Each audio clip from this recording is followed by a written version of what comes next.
and I wanted to tell you a little about Vanquish. Established in 2014 on the PC North American server, Vanquish is more than just a guild. We are a guild that chooses to explore every aspect of Elder Scrolls Online.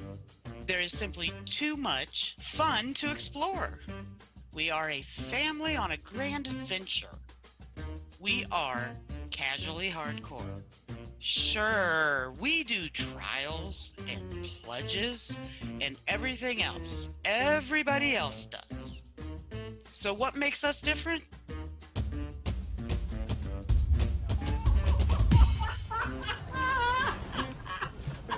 I'm gonna pee! I'm gonna f***ing pee! With bingo? Wow, what an adventure! But Vanquish isn't just about trials, nor pledges, or about all the events that can be run. It's about the people, our members, our family. I'm Vanquish. And I am Vanquish. And I am Vanquish. I am Vanquish. I am Vanquish. I am Vanquish. I am Vanquish. Our next destination leads us to the ESO community. Starting last year, invitations were sent to the entire ESO community to join us in our very first full production of an Elder Scrolls Online Christmas Carol, with 6 more shows added this December. So keep an eye on the forums for your invitation. With drink in hand, our tale draws to a close, but our adventure isn't over. We saved you a seat. Will you join us? Apply at vanquishguild.com, age 18 and over. Thank you so much for watching, and see you soon.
commença par un exode.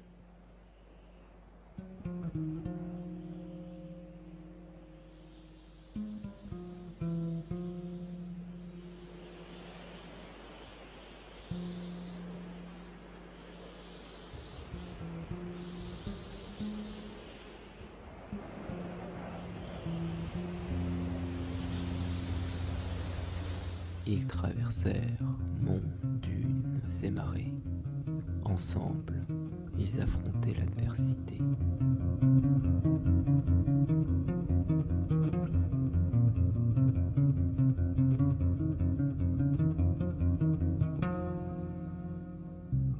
C'est en Elsewhere qu'ils ont déposé leur première pierre, bâtissant un lieu unique où chacun pouvait s'exprimer.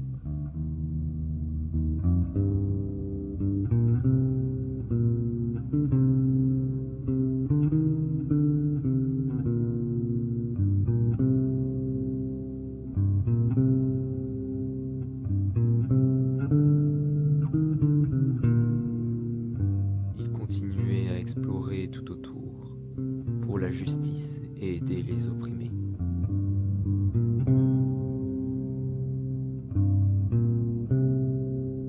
Riches de leurs découvertes, ils apprennent ensemble les rouages d'un monde où l'espoir et la joie naît de l'aube qui apparaît.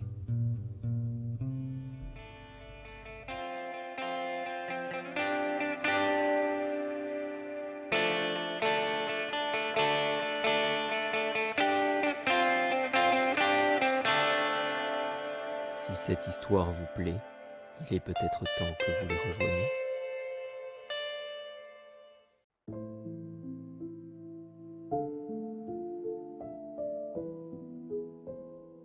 We are the nomads of man, seekers, explorers, no stone left unturned, delving in darkness, most perilous quest. With our fellow nomads, we're up to the test. We are the nomads of Nern, outcast and outposts communally spurned. We spent our lives wandering with nowhere to turn, until we found solace with the nomads of Nern.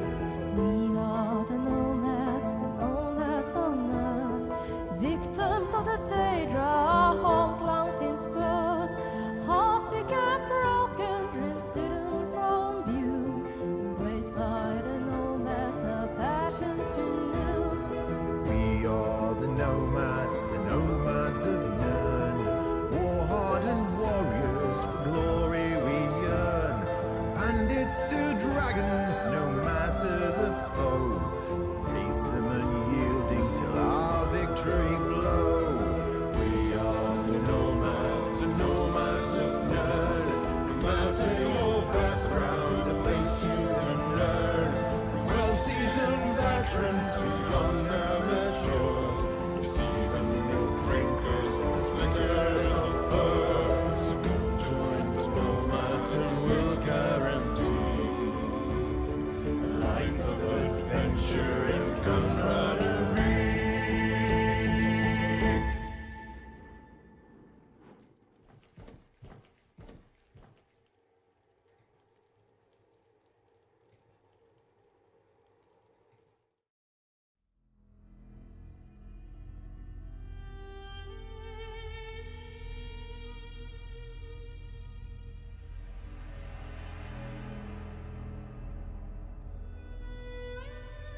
Тамриэль полон опасностей. За каждым углом таится угроза. Но мы всегда видели в этом не повод для страха, а возможность для новых открытий. Дух приключений вел нас вперед сквозь бесчисленные битвы по дальним уголкам Тамриэля. Мы сражались с лодами и драконами, монстрами и даэдра. Мы помогли нордам отбить эгиду Кин в западном Скайриме от армий вампиров и морских великанов.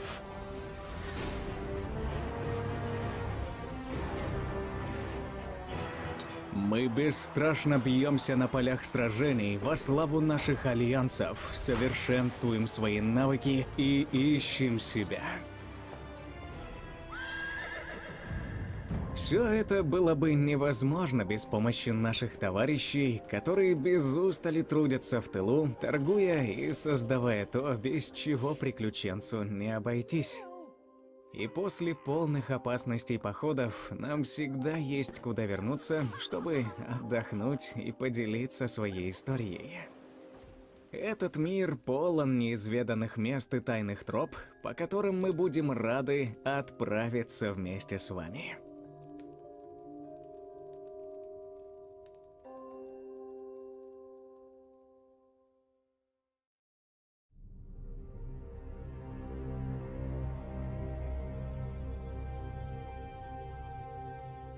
Times are tough.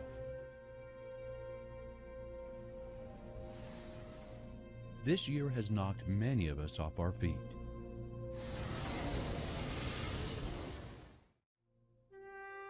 And just when we need each other the most, it feels like we've never been more divided.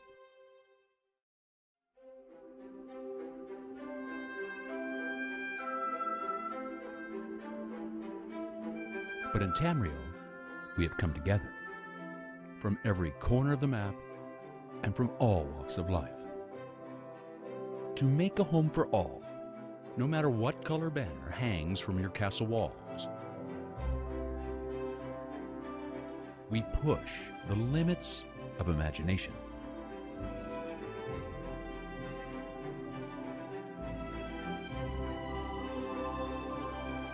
And we support each other to reach new heights.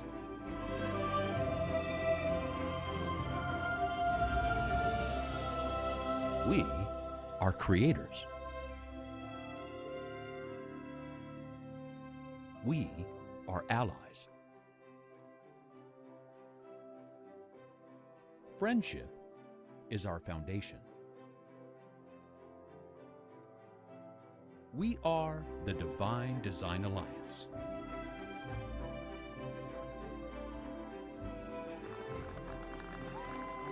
There are many houses in Tamriel, but only one place to call home.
let me tell you a story about an alliance of fearless people that united under the banner of the Golden Eagle. This is the story of the Dauntless Bananas. In the rolling hills of Cyrodiil, a group of undaunted warriors come together to fight for the Queen.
Hey ESO fam, Kim here from Bethesda, Australia and New Zealand, just popping in to say good day and to give a shout out to our epic Australian and New Zealand community. From cosplay, prop making, helping each other out on Facebook, Twitch streams, YouTube lore videos, and even our incredible artists. You have truly been an amazing, amazing community and I'm glad to have been a part of it for 2020.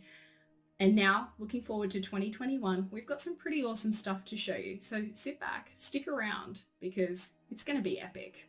We streamen een tijdje op ons eigen Twitch-kanaal en de ESO-community is gewoon geweldig daar. Ze hebben me een tijdje terug uitgedaagd om mijn Necromancer kerk tot level 50 te geraken. Anders moest ik mijn haar verven.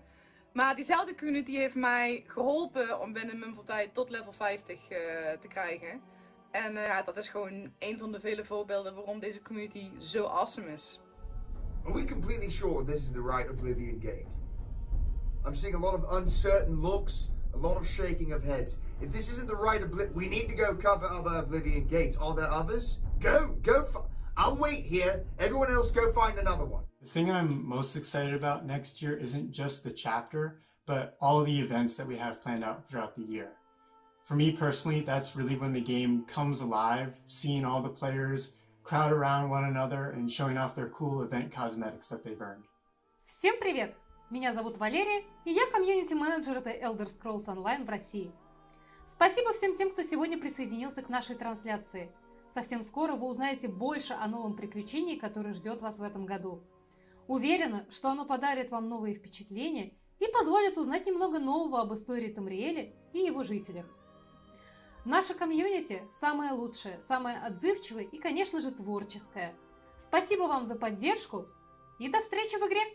My favorite thing? I mean, how do you choose? There are so many things. Okay, I guess if I had to pick one, it would probably be his forehead, obviously. I mean, wait, what was the question? Mein Name ist Kai Schober und ich bin Senior Community Manager für Zenimax Germany. Ich bin auch in meiner Freizeit begeisterter ESO-Spieler und liebe es, Zeit mit der Community und in der Community zu verbringen. Sie ist für mich, was einen großen Reiz dieses Spiel ausmacht. Neben der Welt, den Charakteren, der Musik, den Quests, der Geschichte und so weiter. Danke, dass ihr heute Abend dabei seid und ich freue mich darauf zu erfahren, was ihr über die kommenden Inhalte denkt. Viel Spaß! The ESO community to me is one of the best communities that I've ever met. They constantly thrive me to push myself and become better. And I'm super, super thankful to be part of this wonderful community. So I hope to see you guys all very soon. And until then, see you later.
My favorite part about our ESO community is how players have expressed themselves in our combat system. Players have paired abilities and gear to make some fun and powerful builds, and I've yet to see 2 players who play the same way. So to all you theory crafters, min-maxers, and meme strategizers, I salute you, and I can't wait to show you what we have in store next. My favorite moment in Elder Scrolls Online was the first time that I played it. MMORPG was like completely new to me. There was this person that guided me through the whole map, explained everything, a wonderful community and a beautiful game. The community in ESO is the best. Whether you're into RP, PvP, or PvE, it doesn't matter. There's someone out there for you. I met my fiance on there, and so many other incredible people who have changed my life. So thank you so much, Sauce, for doing all of this, and I cannot wait to see where we go next. G'day ESO fam, it's Daku from the ESO stream team. I'm hyped to see what the Gates of Oblivion reveal is going to bring to this amazing game. And Finn, the Tamriel Down Under team, and I are ready to take on any challenge you throw at us. Have at it, mate. Hey dude everyone, this is Zynon from the ESO stream team and I'm really looking forward to today's reveal. My favourite ESO moment, if we're not including group content with other people, just in general, I would say the first time I ever heard First Row Dark come out of a dragon in the Elder Scrolls Online, outside of Skyrim itself. That was pretty cool. Hi guys, George here from Zero Period Productions, part of the ESO stream team. As a longtime Elder Scrolls fan, I'm incredibly excited for today's event. The Elder Scrolls 4 Oblivion turns 15 this year, and seeing some of that nostalgia brought to ESO feels like the perfect way to celebrate it. Hurry up already, I don't have all damn day, come out here! I've heard rumors that Mehrunes Dagon is going to try and invade Tamriel through an Oblivion gate, so I'm just waiting for Mehrunes Dagon. Hallo an alle Elder Scrolls Online-Fans da draußen und hallo an meine Community. Ich kann es kaum erwarten zu sehen, was uns in die Tore von Oblivion erwartet. Nach der hammermäßigen Erweiterung Greymore freue ich mich darauf, das gemeinsam mit euch zu erleben. I love housing in ESO. The creativity, the artistry, it's incredible. Unlimited potential. Looking forward to a great year in ESO. Ce que j'apprécie le plus dans The Elder Scrolls Online, c'est vraiment son univers et c'est sa capacité à nous immerger dans cet univers. Je trouve que c'est très riche, c'est très dense, c'est très cohérent. Et du coup, à chaque session de jeu, c'est l'occasion d'en apprendre un petit peu plus à propos des personnages, des villes, des régions et des peuples qu'on peut retrouver en Tamriel. J'espère qu'en tout cas, ce que vous allez voir ce soir va vous plaire, va attiser votre curiosité et j'espère surtout que vous allez passer une très bonne soirée à notre compagnie. Merci à tous, merci à toutes. Hello, it's Viking Trash from the ESO stream team. I'm so excited to see what's coming out this year. Håper alle skandinaver og Nordics gleder seg like mye som meg, og jeg håper vi ses i Tamriel.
Park myself right here. Get comfy.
Hey, Anna here. I want to say thank you to the ESO family in the Nordics for being one of the best, most open, and most welcome communities I've ever been part of. I'm so looking forward to the upcoming year and all the great things I know that we will do together. Hey guys, it's Lucky Ghost here. I don't have a lot of time. I'm in Murkmire. I think this is as far away from her as I can get. My favorite thing about Elder Scrolls Online is that it's an Elder Scrolls game you can play with your friends. Oh no, did you hear that? I think she might... Do you know how long I've been looking for you? No, Stuga! Hi guys, my ferrets and I are super excited to see what 2021 has in store for us ESO players with this global reveal. But we're even more excited to share yet another year adventure in Tamriel with you amazing people. Hey guys, my name is Joost and I have streamed Elder Scrolls Online over at my Twitch channel for the last year, and if I have to think about my favorite moment while playing the game, it has to be the moment where we all got invited to play along Bethesda Netherlands for the anniversary stream, and then we decided to fight a dragon, but our accounts were incredibly underleveled, so we died a lot of times, but after we beat the dragon, we got epic loot from it, so it was all worth it in the end. But that's one of my favorite moments while playing the Elder Scrolls Online last year. G'day ESO fam, my name's Maplinetta, and my favourite part of streaming Elder Scrolls Online is my community. I'm so proud to be a part of representing the ESO community for both Australians and for LGBT folk, and I cannot wait to see more new content and share more good times with you all in 2021. Hello from Germany! Ich bin so froh, ein Teil der ESO-Community zu sein, denn für mich gibt es keine andere Community, die so freundlich, hilfsbereit und kreativ ist wie die von The Elder Scrolls Online. He's scared. Mehrunes Dagon is afraid of me and the rest of the Blades. He's not going to come through this portal because he's a coward. But when I find Mehrunes Dagon, I'm going to rip off all 4 of his arms and beat him to death with it. That's right, Dagon! So my favorite memory of this year with ESO was definitely the Quake on stream. Took out 1 million Telva stones and basically challenged everyone to stream snipe me. Needless to say, I got zerged down to Narnia. And doing PvP in Chamo armor is definitely a close second. Hey everyone, I'm Jake Stormone. I'm an actor and a huge fan of Elder Scrolls Online. And in fact, I'm in Europe right now, working, filming. Otherwise, I can pretty much guarantee that there's a very good chance you'd catch me logged into ESO at this very moment. Unfortunately, that is not the case, but I have to give a huge shout out and a thank you, to be honest, to the ESO fam and community, because 2020 was a year. I don't think anybody's gonna argue that, but we're past it now. But I have to say that the best escape, the best distraction from it, for me personally, was hanging out with all of you in Tamriel, in Skyrim, to be specific. The Greymoor chapter, how great was that? So the 2021 content is coming up. I can't wait to get home and log in and see it. Hopefully I'll see you there in Tamriel. Until then, take care, and we'll talk to you soon. Hello, it's Icy from the ESO stream team, and I am very excited to see what's behind the gates of Oblivion in 2021.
Hi, my name is Julian. I'm a community manager for Bethesda Benelux, and my favorite Elder Scrolls Online moment was our Cat Cafe stream that we did. And you really saw the community banding together and uniting to raise money for Vorpals. Hello, folks. Here of None here. 2020 has been a long year. I'm happy that ESO has been there to connect with my friends when we're all staying at home. I'm looking forward to the upcoming chapter with more dungeons to conquer, trials to clear, and zones to explore. Hope to see you all in Tamriel. Hi, I'm Vandalia. I'm on the ESO stream team. I love just immersing myself in the game. I'll pick a random wayshrine and just go explore. Find cool little hidden places and notice all the details like the lighting and the critters and loot every single thing that I see because I'm a pack rat and I can't help it. Elder Scrolls Online is the ideal game for relaxing. There's so many chill activities to do, like fishing, gathering, crafting, or hunting antiquities. What about your character exploring Tamriel and digging up treasures? Hi, my name is Saint Crow, and I'm part of the German stream team. I wish the whole ESO family all the best, and a wonderful year with Gates of Oblivion. Hello ESO fam, Tails Crew here. We just want to take a moment to say how proud we are to be a part of this community. The ESO fam has brought the three of us together from across the world and has forged lasting friendships both in-game and out. We're excited to see where our adventures take us in 2021 and beyond. Hey all, Jebro here from the ESO stream team. Hope you're good, hope you're staying safe. I am excited today to see what is going to be revealed for the year for Elder Scrolls Online. It's going to be a good one. I have heard rumors that Mehrunes Dagon tries to enter Mundus and take over all of Tamriel, and the Blades will not let it happen. That's right, we've come to finish off this four-armed piece of Daedric Hi everyone, my name is Dini from the ESO stream team, and I'm super excited to see what is about to be revealed today. I play a Magicka Templar, and one of my favorite things about ESO is to experiment through all the hard work that the devs have put into the game.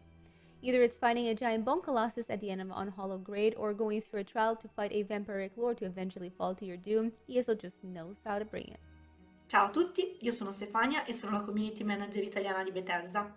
Grazie per esservi uniti a noi in questo stream e spero che siate entusiasti quanto me nel sapere che cosa ci aspetta per The Elder Scrolls Online il prossimo anno. Buona visione! Hi guys, Bill Mueller here, Senior Sound Designer at ZeniMax Online. Over the years, I have gotten to work on some pretty cool stuff on ESO, but one of the more fun things was creating the voice and the Foley for the factotums in Clockwork City. For me, that update really pushed the boundaries of what we as a collective studio could do creatively. And the factotum is this super unique creature to the Elder Scrolls world that allowed us to really think outside of the box in how we recorded the various source materials and how we changed the actors' voices to fit with how those things looked. And it was a lot of fun to work with the different departments to get that right and really nail it down. And at the end of the day, I think we made something that looked and sounded pretty cool. And it always excites me to see how, as a studio, we keep pushing those boundaries with every chapter release.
Hey everyone.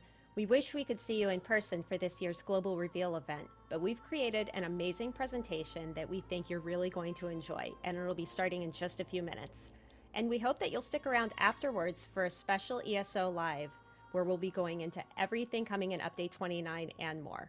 We'll hope to see you then. What's going on, ESO fam? My name's Zavari from the ESO stream team, and I can't wait to see what's revealed today. The last time the Insanity Party Guild was this excited, we bludgeoned multiple people to death with a wheel of cheese in honour of the great Sheogorath. We've been told we can't do that this time, so we're just going to say jolly good. We're ever so excited instead. Is that allowed? Is that better? Okay, good. Yes. Hi everybody, I'm Bert Ferkins, Twitch and ESO stream team partner. I've always been a huge fan of Oblivion, and I'm truly excited to see what the team has in store for Dungeons in this season-long adventure. Bye-bye! Hola a todos, mi nombre es Elena Peña González y soy la Community Manager de Bethesda España. Quería daros a todos los españoles y los hispanohablantes las gracias por venir al stream revelación de hoy. No puedo esperar a ver lo que The Elder Scrolls Online nos trae este año y espero que vosotros tampoco, que estéis igual de entusiasmados que yo. Muchas gracias por venir. Do we have some sort of schedule on Mayrune's Dagon entering? No? No from you? No, you're useless. Why do I even keep you in the Blades?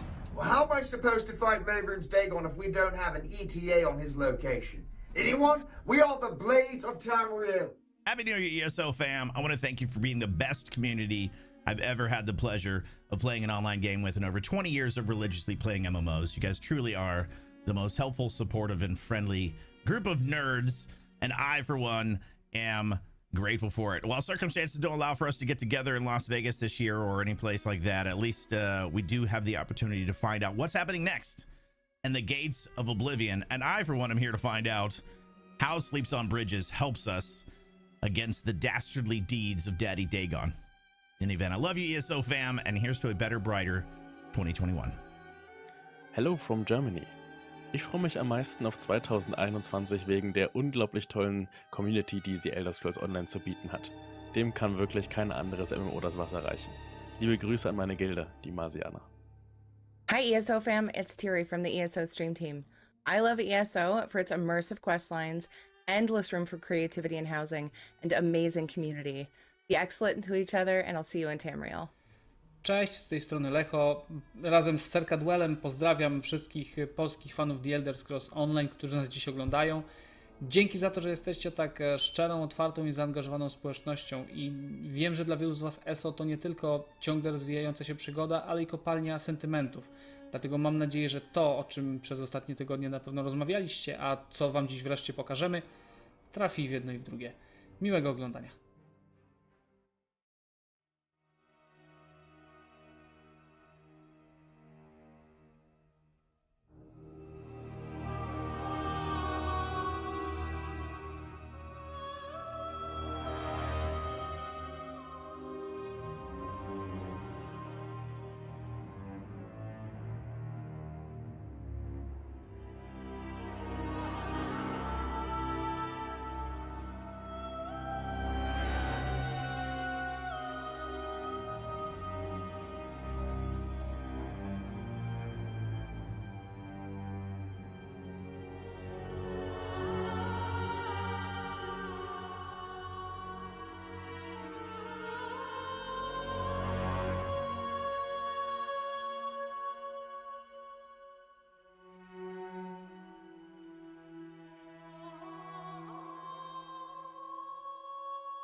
the 2021 Elder Scrolls Online Global Reveal. I'm Pete Hines, and along with the team at ZeniMax Online Studios, we're excited to show you what's in store for the coming year. We have a lot of exciting things to reveal, so let's get started right away with the man himself, studio director, Matt Firor. Hi, Matt. Thanks, Pete. Hey, everyone. Now, Matt, before we start, tell us where we are. We're in Hunt Valley, Maryland, inside the global headquarters of ZeniMax Online Studios. With the entire ESO team working from home, I thought it'd be a great moment to give the ESO community an inside look at the ZOS studio. Pull back the curtain, show you where the magic's made. And it's a lot of magic, Matt. It's 6 years of content. It's amazing, isn't it? After all this time, we're still growing. We're standing in a suite that was built out for the expanded ZOS team, and it hasn't even been occupied yet due to the quarantine. Now, you and I were talking about this earlier. The Elder Scrolls Online is the most successful Bethesda game over the last 4 years. That's pretty big. And while that's exciting, I'm even more excited about how we got here, about everything we've done so far. Almost 18 million of you have now played ESO, with 3 million of you joining the game in the last year. In 6 years, we've taken Elder Scrolls Online from a PC exclusive to currently running on 5 platforms and will soon be expanding to next-gen consoles. You, the ESO community, have never been stronger. You're journeying through Tamriel in numbers that rival our console launch in 2015. You're coming from all over the world, from 240 different countries in the last month alone. In fact, some of our strongest communities are not native English speakers. ESO is truly a worldwide phenomenon, and we're still growing and thriving. That includes Tamriel itself. ESO has literally become the biggest Elder Scrolls game by so many different measures. The most landmass, the most stories being told, hundreds of hours of crafted quests. We've added to the lore in Tamriel in ways that will affect all future Elder Scrolls games. So these studio renovations, which are really nice, but they're not just to make the office space nicer. You mentioned earlier you're growing as a team. Absolutely. Just like the game, the ESO team is growing. We're expanding to bring in new developers so we can make more and better content. We're also updating and replacing all of our game servers this year to ensure that ESO runs smoothly for many more years. Now, Matt, it's obvious the pride that you have in your studio and everything that your team has built, but what does all of this mean for the players? Well, we've created a world for you, a virtual world with the best community in gaming, a place that welcomes new players, a world where you can go anywhere at any time with anyone you choose, regardless of your level. From Cyrodiil to Somerset, Elsewhere to Skyrim, and beyond, dozens of unique places, many as large as a standalone game. Thousands of characters with real stories to tell, infinite ways to play, together or solo. For many years, we've been telling some of the best stories in gaming, taking millions of you on adventures both large and small, capturing your imagination as you adventure through Tamriel. So, in other words, and I feel a marketing pitch coming on here, but if you haven't played the Elder Scrolls Online yet... Yes, it's the proverbial best time to start. Now, Matt, I know you could talk all day about your studio, including some exciting plans for the future of ZOS that we're not ready to share yet. But what we're really here to talk about is 2021 and what's coming to the Elder Scrolls Online. So, what do you got for us? We're going to take you deep inside the Gates of Oblivion year-long adventure, including a first look at the big new chapter, The Elder Scrolls Online, Blackwood. We'll share new details on the setting and the story, and we got some great gameplay to show off. Now, Matt, before you go, I understand you've got something special for the community. Indeed I do. Let's get started with the world premiere of our ESO Gates of Oblivion trailer. Check it out now.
There is a lot to take in that trailer. Fortunately, I have the perfect person to tell us about what we just saw, and that would be creative director Rich Lambert. Hi, Rich. Hey, Pete. I'm super excited to be here, and a big hello to everyone around the world. So, Rich, let's start with somebody that stuck out like a sore thumb in that trailer. And you know me, I'm not great at lore, but even I can tell Mehrunes Dagon when I see him. So, what is he up to? Well, he's up to his typical princely things. He's the prince of destruction, change, revolution, and he is up to trying to conquer Nirn. You know, this is what he thinks is his realm of Oblivion, and it's rightfully his. And so we'll have a lot more details on that in just a bit, though. So if he's after Nirn, that means everybody in Tamriel is in danger, right? Always. Can't wait to hear more about that. But there's some other familiar faces in there as well, including a trio of pretty powerful women that we see in there. Tell us more about that. Well, the Bosmer in Pigtails, that's Evely Sharparrow. She's from Orsinium, and she has been one of the most requested bringbacks for a very, very long time.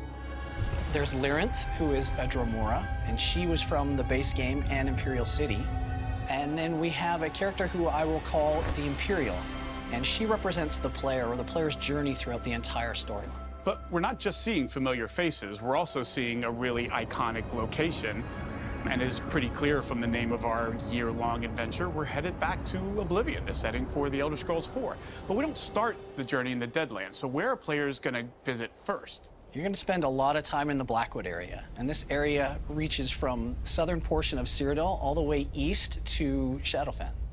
And the main story takes you to bits and pieces of the Deadlands. You'll get to see it, but really the focus on the Deadlands will be in the fourth quarter. So you're going to get a little bit of Deadlands early on, but the full experience is really going to happen later in this year-long adventure. Will, and this is our take on Mehrunes Dagon and his realm. You know, we're 800 years in the past, so it's going to look and feel just a little bit different. Now, in real time, it feels like about 800 years since you and I worked on the Elder Scrolls 4 Oblivion. It was only 15 years ago. It just feels like a lot longer. And I think that was your first game at Bethesda. Yeah. What do you remember from working on Oblivion so long ago? It was such a blur. I remember the hype being crazy. And I think one of my favorite moments was that very first E3 that we did, where you know, poor Todd was just absolutely tired from doing like 100 different walkthroughs every day. Do you happen to remember the very first day of E3 when we were showing off Oblivion that the AC went out in our half of the convention center? Right, yeah. So we had fans that we had found to try and keep the room cool, but the PC was running so hot from all of the demos. We had the fans pointed in the PC. We were like, everybody else can fan themselves. Right. We can't have the PC crashing. But you're right, the expectations were amazingly high for Oblivion that year. They were almost unrealistic at the time. And I think you had a quote, something along the lines of, the expectations were so ridiculous that people thought we were going to cure blindness and heal the sick, or something like that. Sounds like something I would say, right? But okay, but back to this year's game. So we touched on the big bad, and we touched on some of these iconic characters, and we talked about the locations a little bit, but the question that I have next is, why are we here? What is going on in the Gates of Oblivion that brings us here? Well, this is all about Mehrunes Dagon, and since the first era, he has been trying to take Tamriel over. And this story that we're telling this year is essentially a deal with the devil, deceit, and Daedra. So without spoiling things too much, I'll kind of set the tone where the Longhouse Emperors entered into a pact with Mehrunes Dagon.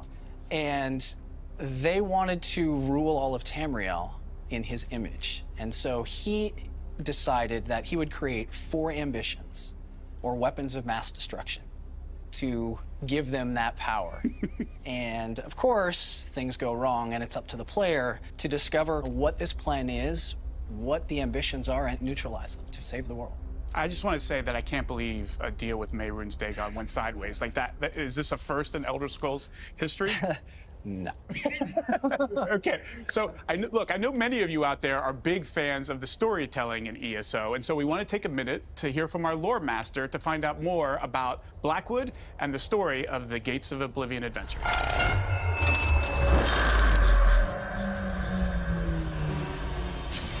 All right, let me set the stage for what life is like in Tamriel during the Gates of Oblivion adventure, particularly the regions you'll be exploring.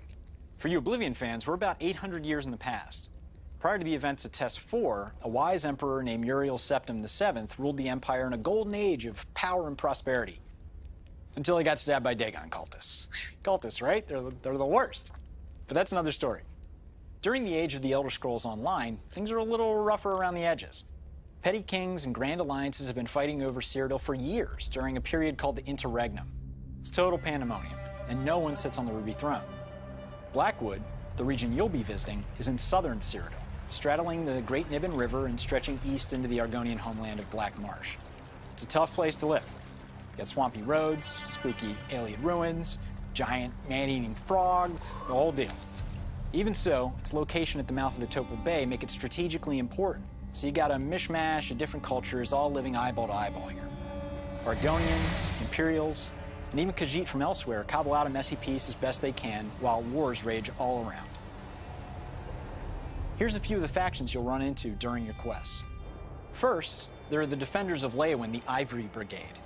These battle-tested soldiers serve the Chamber of Legates. It's kind of a ruling council for the city. Leyawiin's been on the receiving end of a bunch of invasions and occupations.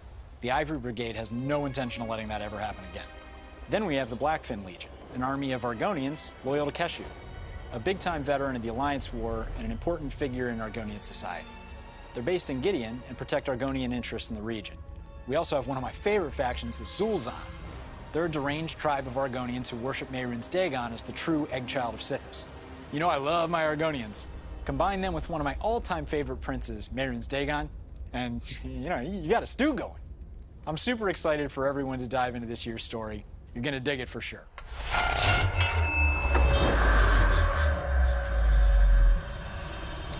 Thank you, Lore Master Lehman.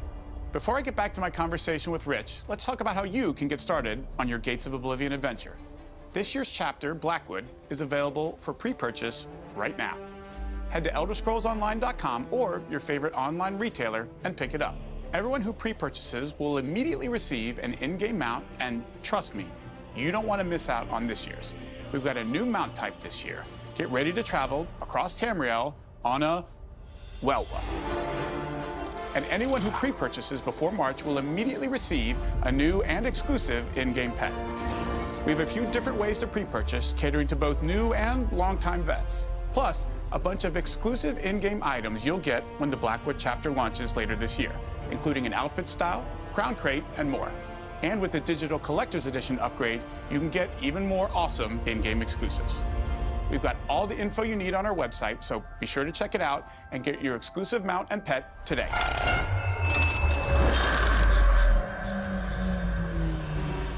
Okay, Rich, let's tell folks a little bit more about what they can expect. This is another year-long story where all 4 major content releases help tell that story of the Gates of Oblivion. And it's going to be a very familiar cadence as well, where we have a dungeon DLC in Q1 and Q3. We have the chapter in Q2, and then the 4th quarter wraps up the entire season with a story DLC. And the very first is called Flames of Ambition, and that's the dungeon DLC. Now, what if dungeons aren't my thing, or I don't have 3 friends to run it with? We have a couple of different things that you can do. We have the Dungeon Finder tool that will help you get into those dungeons in a pickup group. You could join a guild using the Guild Finder that will help you find people of, similar interests. Or, if you're not really into dungeons at all, you don't have to worry about it because the dungeons help set the tone and some of the framework for the story, but they aren't mandatory. Gotcha. Now, we always talk about how the Elder Scrolls Online is welcoming to new players, both as a game and as a community. But if I'm a new player, how do I get involved with the Elder Scrolls Online? Where do I start? I think you just jump in. You just start playing the game and exploring the world and ask questions. Our community is unbelievably welcoming. They will go out of their way to help you and answer questions with new players. It's your path, it's your choice. And so do what makes you feel good and what interests you. If you're interested in getting in on the Gates of Oblivion storyline right away, we actually have a new prologue quest coming soon, and that's free for all players. And then we've also got things, if you're dying to try Elder Scrolls Online, whether it's a free trial week that we do on different platforms throughout the year. So even if you're not entirely sure about Elder Scrolls Online, there's always an easy way to sample a little bit and see what all the fuss is about. Absolutely, yeah. Now, let's talk about the biggest part of this year-long adventure, which is that Blackwood chapter. What can players expect when Blackwood releases? So this is our biggest content drop of the entire year. It's similar in size and scope to elsewhere, where it's all one zone. We don't split the content up like we did in Greymoor across multiple zones. It's roughly 30 hours of new content. There's new public dungeons, new delves, there's group bosses, There's a new Dark Anchor type of gameplay that we're calling Oblivion portals. There's also a new 12-player trial for our veteran players. And thanks to One Tamriel, all of that content is available to you regardless of whether you play by yourself, like I do, or you play with others, whether you're low level or high level, that you get just play wherever you want with whomever you want. It's your choice. Do what makes you happy. Anything else we can expect? Actually, we have a brand new tutorial, and we've built this special for this chapter. And one of the long requested features of our tutorials is to let players have their own choice in the story that they want to play in. So we did that this time around, where there will be some basic tutorial things that we teach you, how to swing your sword, how to, equip abilities and move around. But then there's a moment in there where you get to choose your path, and you get to choose any of the stories from base game all the way through all of the chapters on where you want to go to next. You know me, I am always rolling new characters and starting again, and this seems like a really fun way to get in and start a new experience in Elder Scrolls Online. Yeah. So Rich, let's say I'm somebody who is fortunate enough to get their hands on a Series S or a Series X or a PlayStation 5. What can you tell us about the next-gen version of Elder Scrolls Online? Blackwood launches in June. PC, Mac, Stadia, Xbox One, PlayStation 4. And the next-gen clients that we talked about late last year, we're still working on those, so we'll have more details on those soon. But what I can say is ESO runs unbelievably well in compatibility mode on both the Series X and PS5.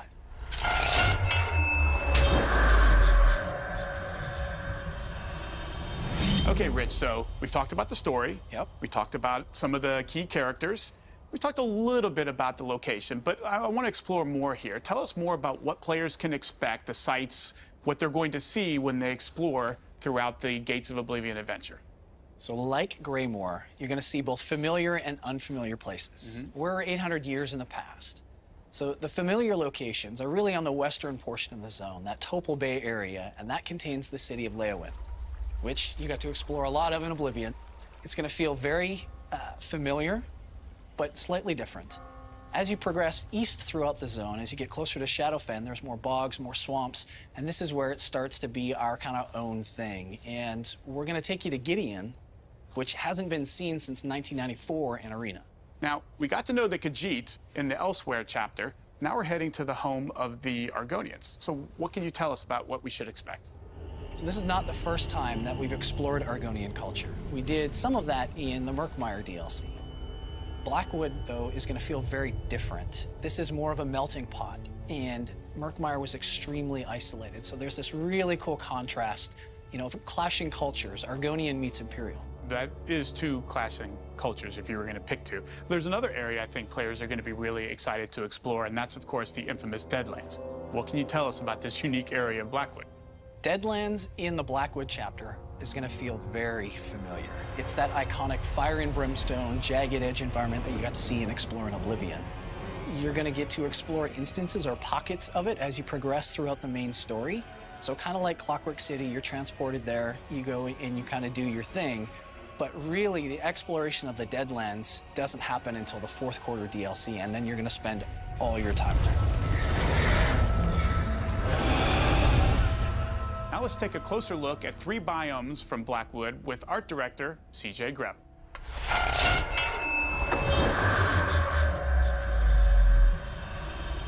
When it comes to biomes in ESO, we always begin and end with the lore and the history established by previous Elder Scrolls games. We are happy to indulge our players' nostalgia and remind them of why they fell in love with these lands in the first place.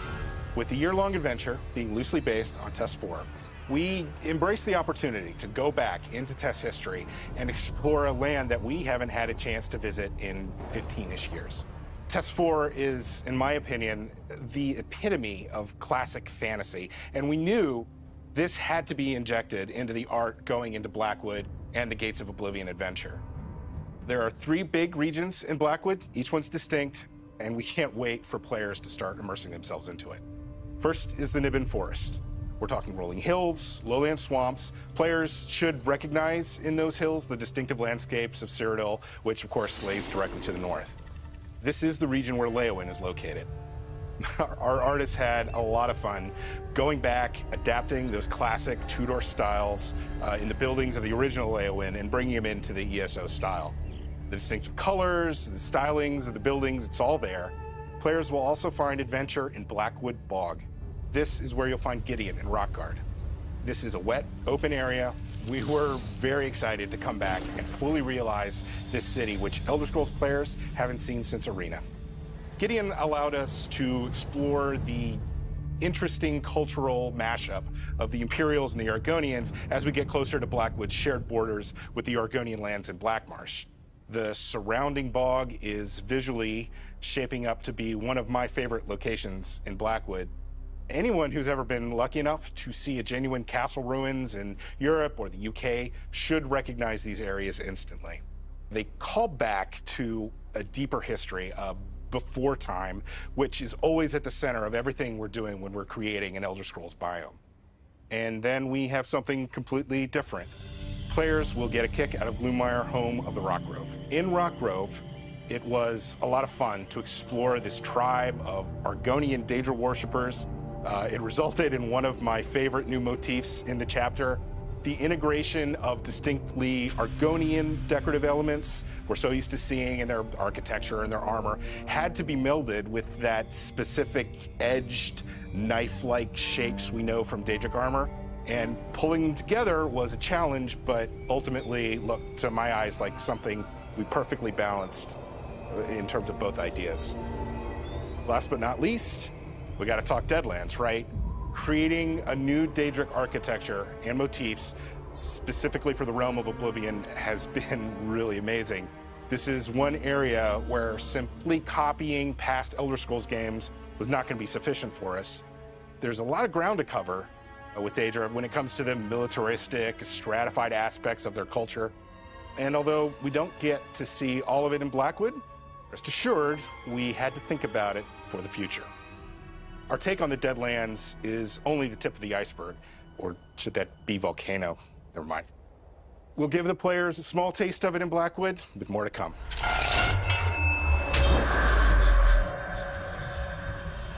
All right, Rich, it's time to talk Daedra. Now, we talked about it a little bit before, but there's a reason we're headed to Blackwood, and it's a familiar name for Oblivion fans, Mehrunes Dagon. How big a deal is the Daedric Prince in this year's adventure? He's the anchor for the entire year. It's all about him and his latest scheme to take over Tamriel. And he's such a big deal, we actually have him here in the ZOS studio. That's gonna look amazing in my office. That'll look amazing in anybody's office. Dagon has a ton of followers, and some of whom we saw in the trailer. Will players encounter a lot of worshippers while they're playing the game? Yeah, for sure. The Daedric princes are not allowed to meddle in the world of Tamriel. They need help in order to mess around in the mortal world. And that's where the cultists come into play. They do the bidding for the princes, and you're going to encounter a lot of them this year. There's a lot more to Dagon. For more, let's go back to Lore Master Lehman.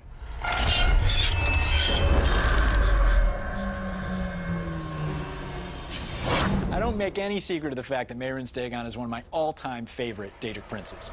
We know a lot about him, but it's all bound up in weird, subtext awesome books like Mancur Cameron's commentaries. How reliable are those books? We don't really know, which is classic Elder Scrolls.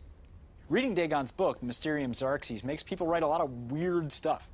According to Cameron's commentaries, Dagon began as an avatar of hope. But what does hope really mean? Where does hope intersect with ambition? And where does ambition intersect with madness? A lot of people have asked me what's different about Dagon in the Second Era compared to the Dagon we encountered in Test 4. The truth is, princes are bound to their nature, but the plans evolve. In our time period, Dagon hasn't exactly figured out all the delicate science that let him pull off the Oblivion crisis. But he's learning, and that's never good. Will you learn more about him through the Blackwood and Gates of Oblivion story? Yes. Can I give you the specifics? Absolutely not. Spoilers, right? I will say that over the course of the year, you'll get a better sense of who Dagon is as a character. What's under all the bluster? What really matters to him? You get a chance to see all of that. Dagon has a lot of cultists that worship him, mostly because he's so approachable. I mean, not him specifically, but his worldview. He taps into that rebellious streak we all have. I think all of us have a little anarchy tucked away inside us somewhere.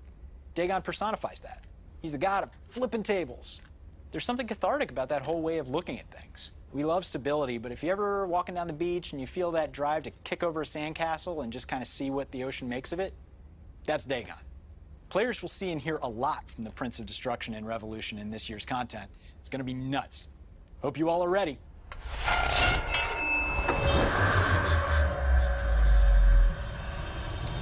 Before we wrap up, we've got one more thing that a lot of you have been asking about. And Rich, I wonder if you want to let them all in on what you've been working on.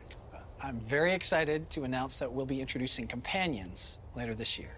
And companions are adventuring buddies. They're unlocked via Blackwood through quests, and they provide utility and support for players as you explore the world of Tamriel. Once unlocked, you can level them up, you can have dialogues with them, you can equip them with gear, set their combat behaviors and abilities, and they'll be your permanent companion from here on out if you choose. That sounds awesome. Now, what should I expect from a companion, especially a guy like me who plays Elder Scrolls Online solo? You're always going to have somebody there for you. If you need a little bit of extra healing or a little bit of extra damage or tanking, you have somebody there in your pocket, so to speak. And you can use them pretty much everywhere, except for maybe PvP, but we'll go into a lot more of those and have a deep dive as we get closer to chapter launch.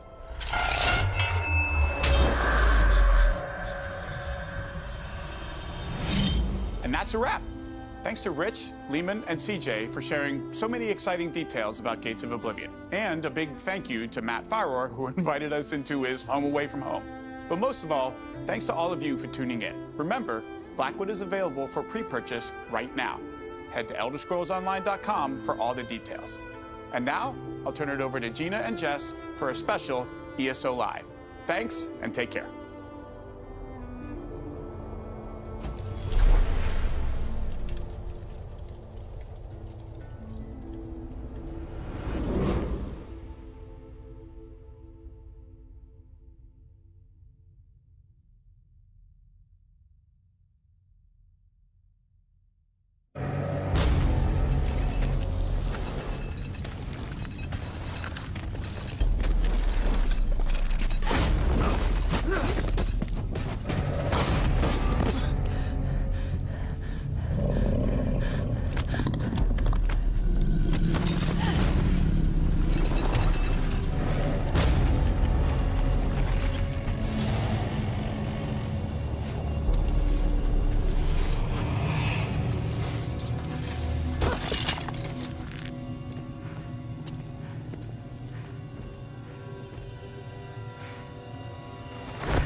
Hi, everybody. Wow. Welcome, everybody. How much did you enjoy that reveal? It was awesome, right? Amazing. It was Yes. great. So we hope that you enjoyed everything that you saw, and we are so glad to see so many of you joining us today for our stream. From all around the world. Thank you. Yeah. So this year, more than ever, Tamriel has been a home to so many, a family even, to everybody globally in ESO. We've seen people all around the world connecting, staying connected with each other, family, friends, even guildmates, and staying connected with each other during a time when being together has not always been possible, even us. And we love seeing that. So this is just one of the many things that makes you, the ESO fam, so special. That was really sweet, Jess. Yeah. You are one with words. We are really excited to be able to continue that journey with all of you this year with the Gates of Oblivion year-long story. So everyone, just park yourselves right here, get comfy, and we're Your going to favorite snack and beverage? Grab a snack. You're going to be with us for a little bit, and let's take a look at what we have in store for today's show. Great show lined up. We have a lot of stuff to talk about. Yes. So first, we're just going to do a quick recap of the announcements from the reveal event that you just watched, and then get into a brief explanation of all the various chapters that SKUs is kind of an internal term. This was my mistake putting that there. All the different kind of variations of the chapters that you can purchase, and all the different things that you get for pre-purchasing the chapter. We're also going to showcase a bunch of new ESO merchandise that's available now or coming soon. It's one of the most fun parts of a new year-long story, all the fun new stuff. And then we are... Sorry, I lost my thing. It's so tiny on my screen, I can barely see it. We're going to be doing a brief discussion on the Gates of Oblivion, an upcoming chapter, and sort of what this means. What is the Gates of Oblivion? And then we'll be getting into a full preview of Update 29 and the Flames of Ambition DLC, which is the first DLC with lead... Boy, I didn't realize the mouse wheel would do that. Now we know. Don't hit the mouse wheel when we're in the middle of talking. We're going to be joined by lead encounter designer Mike Finnegan and our lead combat and PvP designer Brian Wheeler. We'll also go over some upcoming in-game events that you can enjoy in Q1 and a preview of the new annual collectible, the thing that replaces the Indrik. Yeah. And lots of giveaways and Twitch drops, of course, throughout the show. We've been doing a lot of giveaways, yeah. Mm-hmm. We have so many. So many. First and foremost, the dragon frog pet that we know a lot of you have been asking about. We see in chat a lot of you have been claiming the dragon frog. Looks like this. So just want to make sure that your Twitch and ESO accounts are linked. We know that we had website maintenance earlier. You can now get in and link your accounts. Mm-hmm. Also, we're making it rain Ouroboros crown crates for today's event. So for every 30 minutes that you watch, every 30 cumulative minutes, you will get an Ouroboros crown crate. Now, aside from making sure that your accounts are linked, you also need to make sure that you claim your drops. This is new in Twitch as of a few weeks ago. So you can either go to twitch.tv/drops to go straight to the drops page, or if you click your username at the top right, there's a little icon there. Go down to drops, and then it'll take you to that page. So just make sure that you claim within 24 hours. And claiming it means that you can then work towards progress for the next drop. So important stuff to keep in mind. And there's more. Some of you may have seen that we're also giving away crown packs throughout the stream that included the main stream that you just watched and this whole ESO Live special. We're giving away 5 crown packs approximately every 5 minutes. All you have to do is just be logged into Twitch and participate in chat. You can look to see if you've won by checking a forum post that we have stickied on the official ESO forums. There's actually a link in the panels right below the Twitch stream box that you can click on to go to the official forum post and check it out. We will be updating that throughout the stream and awarding the crown packs after the show. We've already had a number of crown winners, which is pretty exciting.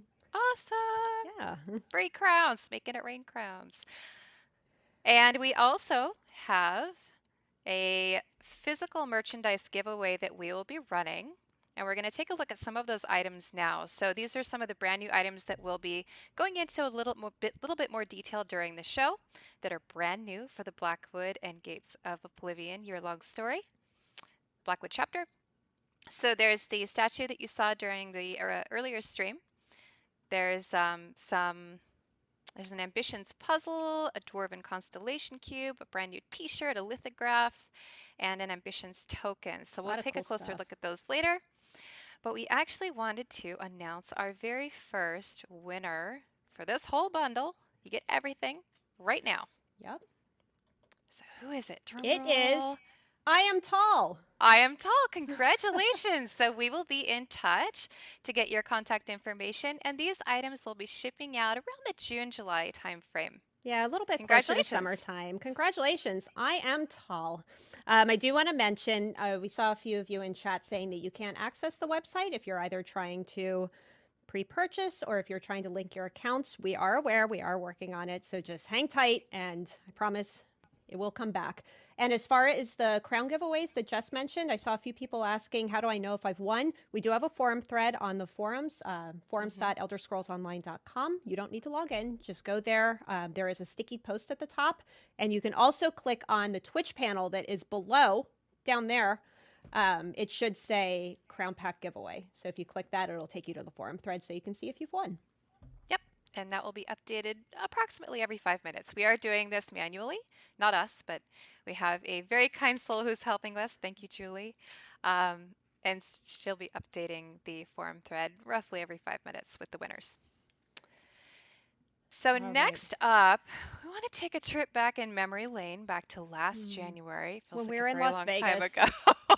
Feels like a very long time ago when we were announcing the Greymoor chapter. We announced that we would be doing a polar plunge with Pete and Rich and even us. And we didn't get a chance to go and do it like we wanted to due to COVID. Yep, some things happened in the real world. But yes, we knew you wouldn't let us off the hook. So Pete and Rich were kind enough to do it in their own homes. And we're going to take a look at that now. Oh boy, what are we doing?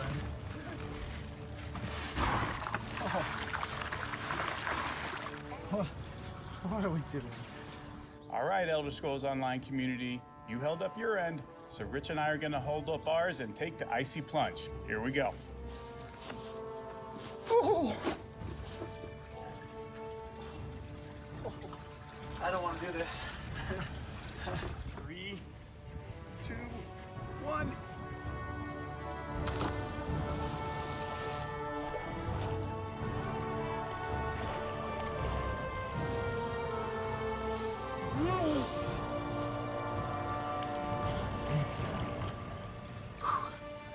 It's a little bit cold. All right, there you go. Hope it was worth it. Whew.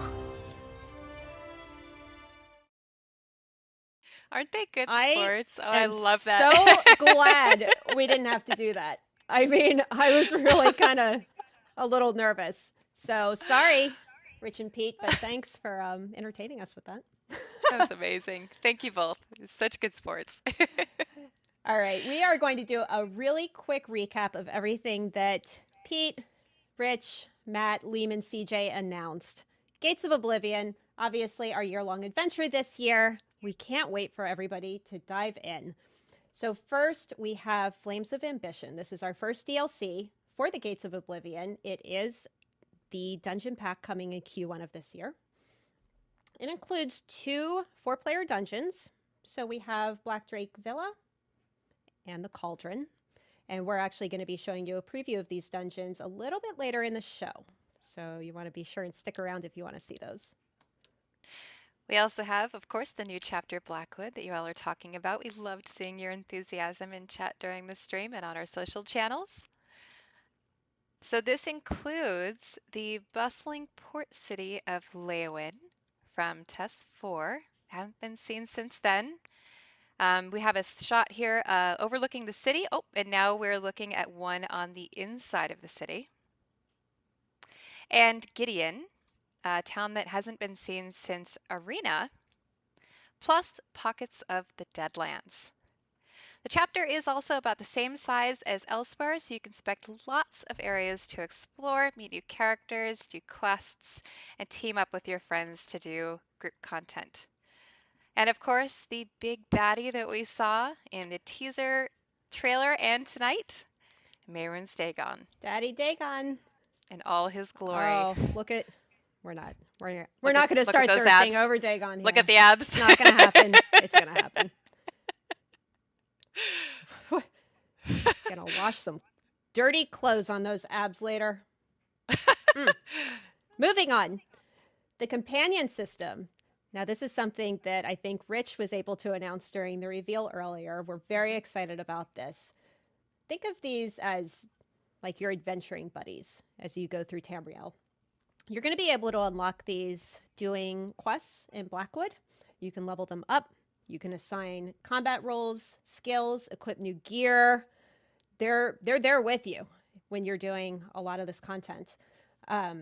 What's also cool about them is you can unlock personal story quests for each companion as you kind of build a rapport with them. And you can summon them at will. So let's say you're going along. You can put them away if you don't want them following you. I get it. It can be a little much when you have somebody constantly following you, right? Don't put them all on the outfit. Yeah. on the outfit station. But oh my gosh, I am that person that leaves my bear out when I'm in town. I'm sorry. I know. Yeah, that's just how she knows. But yeah, let's say you're kind of going along trying to do a world boss. There's nobody else around. You can pull out your companion and have them help you. So you can bring them in and out as you need them. So we're going to have 2 at launch with the chapter. There's going to be a male Imperial, which you can see in the screenshot here. And then there's also going to be a female Dunmer. So as Rich said, you can use these anywhere except solo arena and PvP. But we are kind of currently testing and balancing everything. So things may change as we continue on with our tests. And of course, we're going to give all the details on these and how they work in the future as we get a little bit closer to the chapter. But we hope that you're as excited about these as we are, because they're going to be a really cool addition to the game. Yes. I can't tell you how many times I've done that exact same scenario, Gina, where I've been trying to kill Gone to the world boss and yeah, like a base game world boss, because like you the do newer the DLC. Oh my gosh. You do the John Travolta like. Can anyone help me? Please. Yep. These will definitely help with that. The trial. Can't forget about Rock Grove Trials. So this is 12-player content coming in the chapter. Not going to be talking about this a whole lot today, but we will be showing it off again as we get a little bit closer to chapter release. And of course, as always, we do have a prologue quest for the chapter, and that will be coming very soon this spring for everyone. That is free. It's part of the base game. Everyone has access to it when it goes live. And in addition, throughout the rest of the year, we have 2 more DLCs, the Q3 and Q4 DLC. This graphic we have here kind of shows you the order of things throughout the year. The Q3 DLC will be a dungeon pack, and the Q4 DLC will be a story-based one that takes place in the Deadlands. Ooh, everyone's excited to go there. Awesome. And just in case you missed it, even though we showed it twice. Ooh, there he is again. We did release a brand new awesome CG trailer for the chapter. You can watch it over and over and over again, and we won't judge if it's just to see Mehrunes Dagon as much as you like and on YouTube. Back. Sorry, we're doing it too. What else? New tutorial. I think this was mentioned during the reveal. So this is something that we've heard a lot of you talking about, how you want sort of a standardized tutorial instead of being thrown into a new one each and every time. So for any chapter or any base game, when you do the tutorial, it's going to be the same one for everybody. And once you get to the end, you can essentially choose which zone you want to start in after completing the tutorial. So we're excited to bring that to everybody. It looks really cool too. I saw somebody showed me, I think Rich showed me a screenshot, and it's essentially like little window of like, do you want to go here? Do you want to go here or here? So yeah, it's really nice. It's like a portal that shows you a preview of all the different areas. Yeah. Lastly, Matt mentioned that we are going to be updating and replacing all of our game servers this year, which we're very excited about to be able to continue supporting ESO for years to come. So the ESO mega servers, as you know, are running on original hardware from 2014 when we launched the game. God, was it that long ago? Yikes. They are kind of nearing their end of life in terms of being able to support the game. So we are going to be updating all the data center hardware over the next year or so, just to ensure that we have a modern, up-to-date infrastructure and we're able to support the game for many more years. So just to be clear, this is not going to be more mega servers or new mega servers. So we're still going to have like PC, NA, and EU, and then same for Xbox and PS4. It's unlikely to have a direct impact on in-game performance, but it is going to ensure that outdated hardware failures don't occur. So this is really important for us to do, just to continue supporting the game. Yes. All right. Let's get into the game versions for the chapter. Which version is right for you? We're going to talk about it. We do have a number of different versions that you can pre-purchase, similar to previous chapters. We want to make sure that you're picking the right one based on what you're looking for and what you already own. So for starters, and this graphic that we're showing here, we'll be sharing this on social a lot, so you can really kind of digest it and read it and see which one is right for you. But to talk through it for a little bit, we have the Blackwood upgrade, which is great if you already own Elder Scrolls Online, if you're an existing player. And this comes in the regular version, which is just the chapter. Or you can get the collector's edition, which includes all of these items. So you have the really cool cinch mount, you have the pets, the memento, outfit style, and weapon emote. That comes with the collector's edition. Now, let's say you're new to ESO. Maybe you're tuning into the stream for the first time. Welcome. You want to get into the Elder Scrolls Online. You would want to get... Boy. Which one do you want to get? This one. This is the... Boy, it's been a long week. You know, it really has. If you're a new player, you want to get the Elder Scrolls Collection. Now, like the upgrade, this comes in a regular and a collector's edition. The regular version comes with the base game and all the previous chapters, which is really cool. The collector's edition also comes with the previous items that we just showed. So if you're looking for an edition that comes with Greymore, Elsewhere, Somerset, and Morrowind, all the previous chapters, the collection has all of those. And what's cool about this is if you're an existing player, if you already have ESO and you're looking for all the previous chapters as well, you can also get this version. It's a really good value. Even if you already have one of the chapters, it's an awesome value. For sure.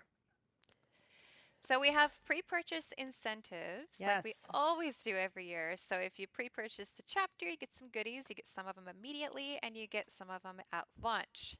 So the first, this is actually brand new. We have a limited time offer on a pet. It's called the Nightmare Bears Cub Pet. Say that 5 times fast. Yep. This is available only until March 17th at 10 a.m. If you pre-order the chapter, you will get this little cutie in the game right now. We also have the Nagahide Welwa Ravager mount. Ooh, similar to love previous... This guy. I know, he's really cool. Similar to previous pre-purchase chapter mounts, you will also get this in the game immediately once you pre-purchase. Now, as mentioned, there are also some pre-purchase incentives that you get at launch. Those include the Dremora Kinereave outfit, the Deadlands Wamasu pet, the Iron Atronaut crate, brand new, and 3 Blackwood treasure maps and 2 XP scrolls. So those will be delivered at launch. And check out the Twitch panel right below our stream for a link to the website to pre-purchase now, or you can just visit the official ESO site, elderscrollsonline.com, to pre-purchase. I'm sure and again, it you will is get those all over the website. Yeah. And again, you will get that really cool looking mount and the bear cub pet right now, and everything else will be delivered at launch. Yep, and that is in June.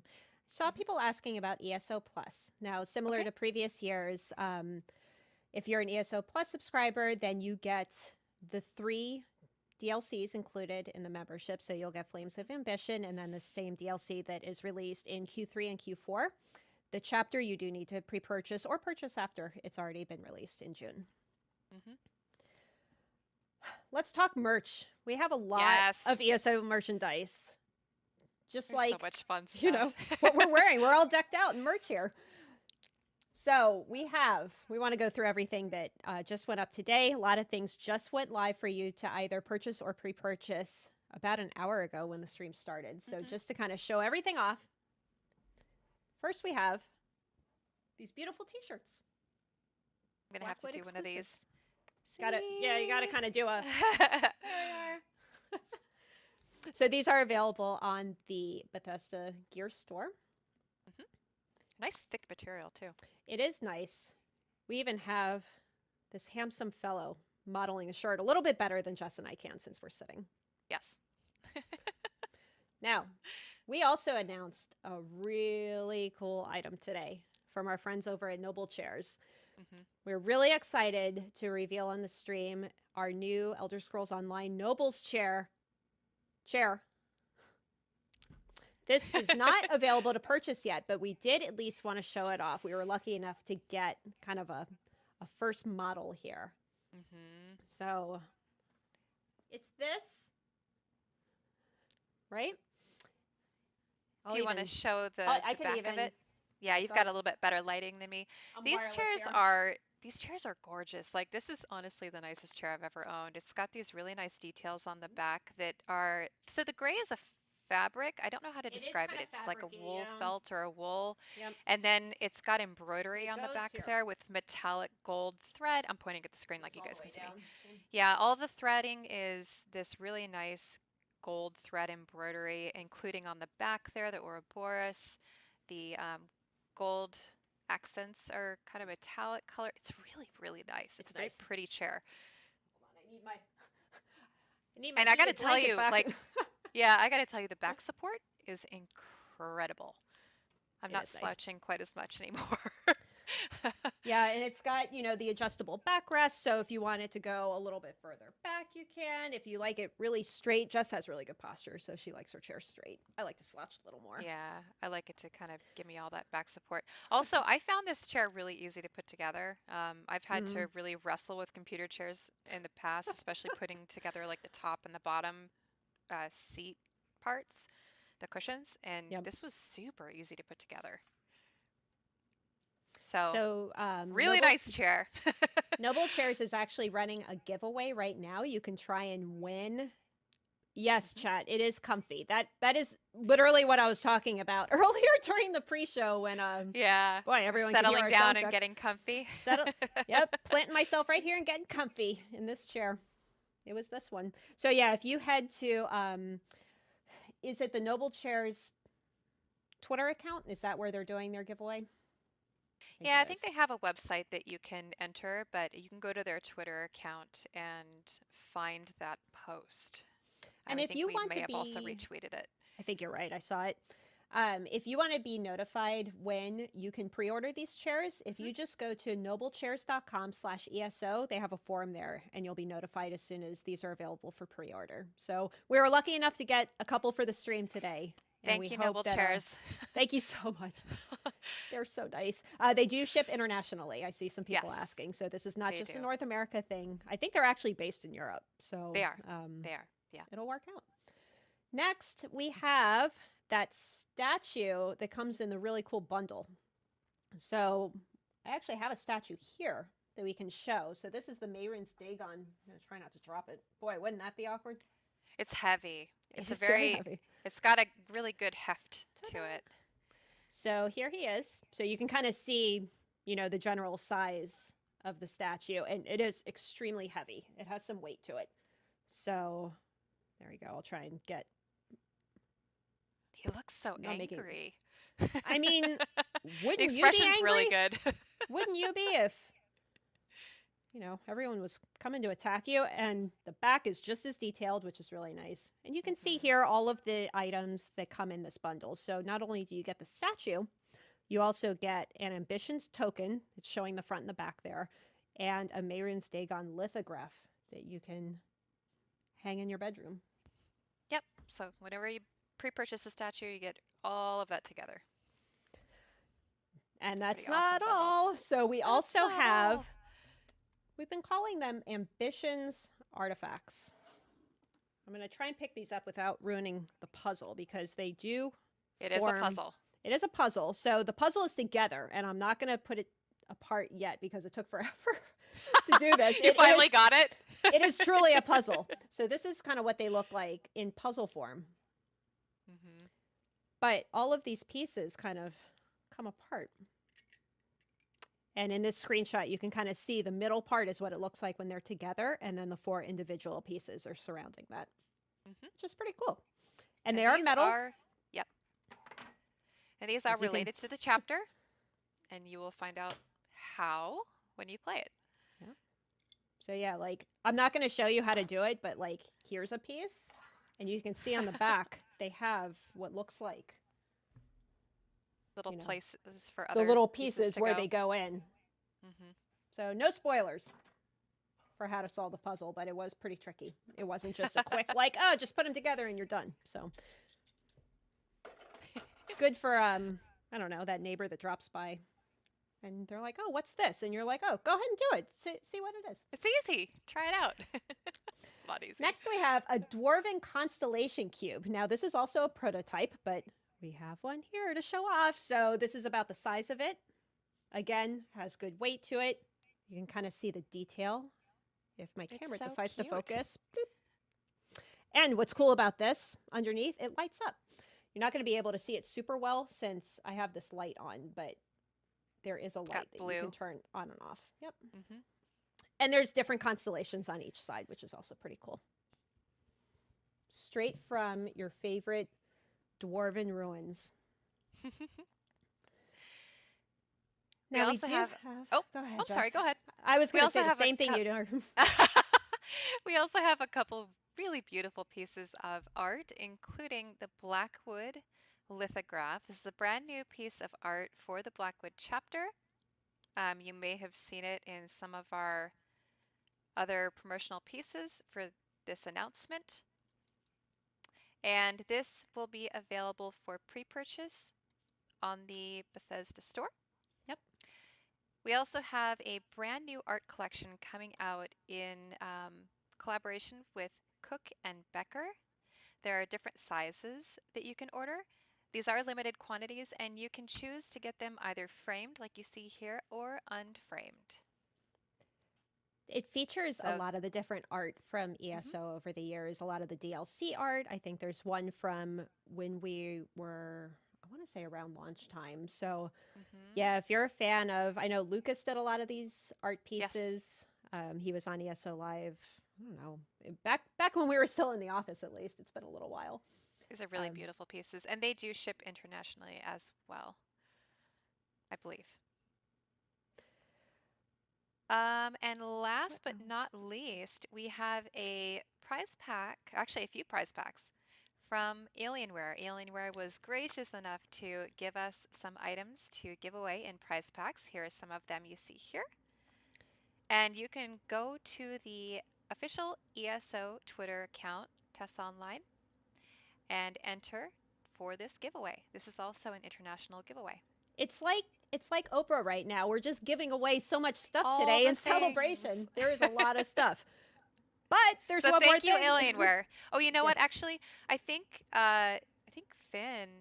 We'll look later, but I think once we get Finn on, he actually has all the Alienware goodies behind him, and I think they set them up really nicely. So we'll take a look. So thank you, Alienware, so much for allowing us to do these amazing prize pack giveaways. And lastly, the gear store for North America and Europe is running a sale right now, 20% off all ESO in-stock merchandise, which is pretty exciting.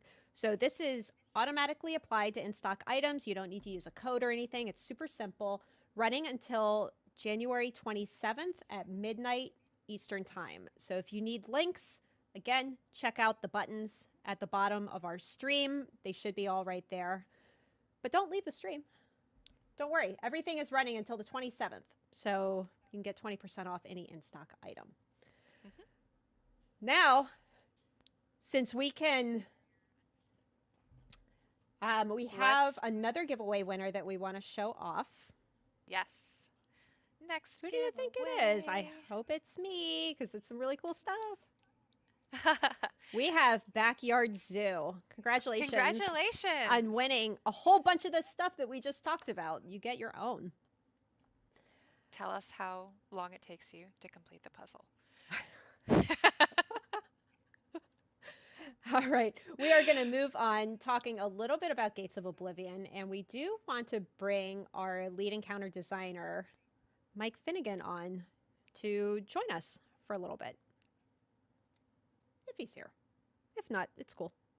There, Hi, Finn. There he is.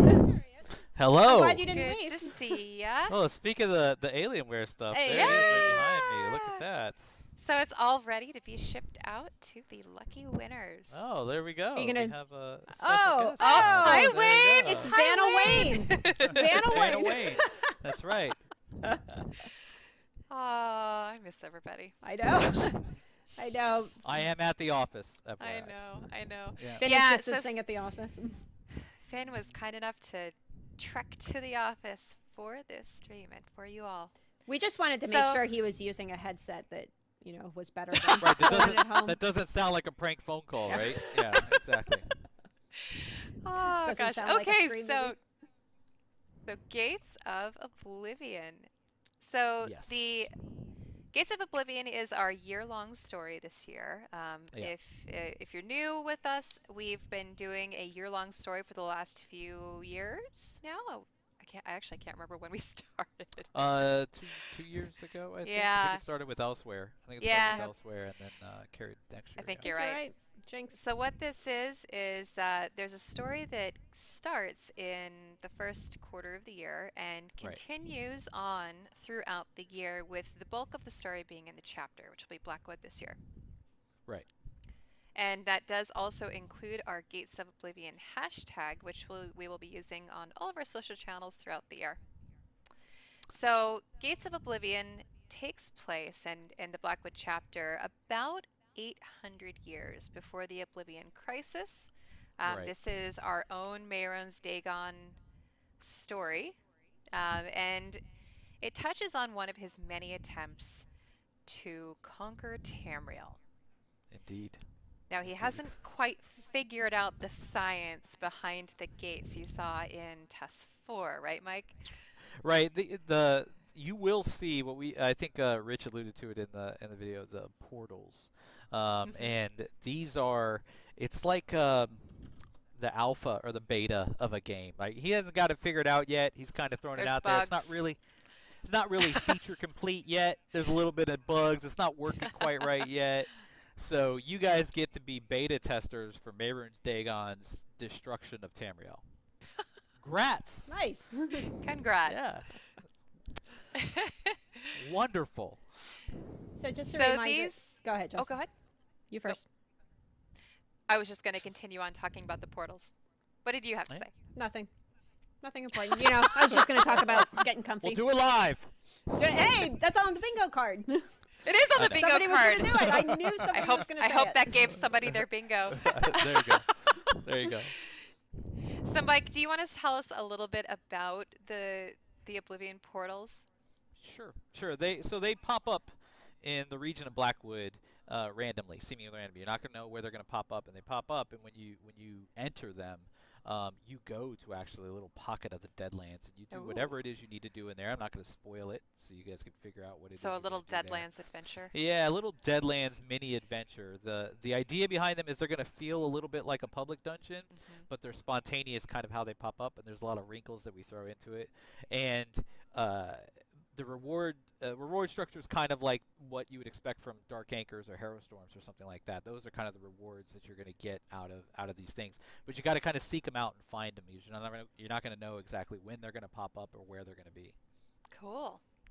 And just a reminder, the Blackwood chapter will be out for PC, Mac, Stadia, Steam on June 1st, and Xbox and PlayStation on June 8th. Doesn't feel that long. Doesn't feel that far away. It is not that far away. You know what else isn't that far away? Just yesterday was February, right? Like February 2020, it feels I think, like right? Gina's trying to do a really nice segue. I was trying. You totally ruined it. Sorry, It's fine. I'm totally sorry. No, it's cool. It's great. Let's go back in time. What were you saying, Gina? I don't even remember. You know what else is coming up soon? You know what else is coming up soon?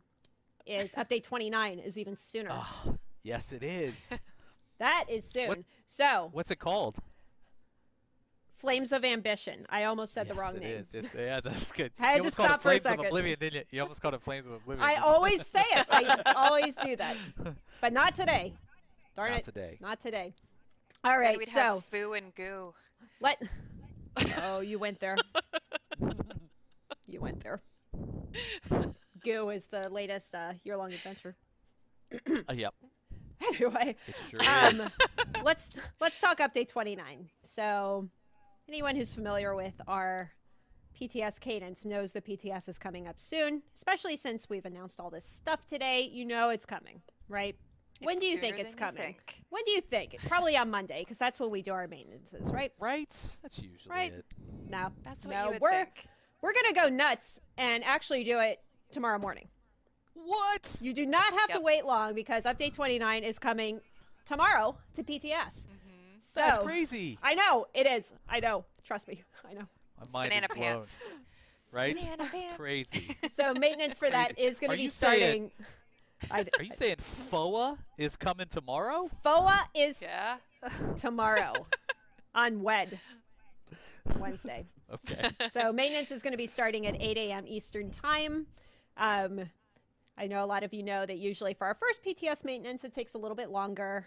We have to do a full character copy for NA characters.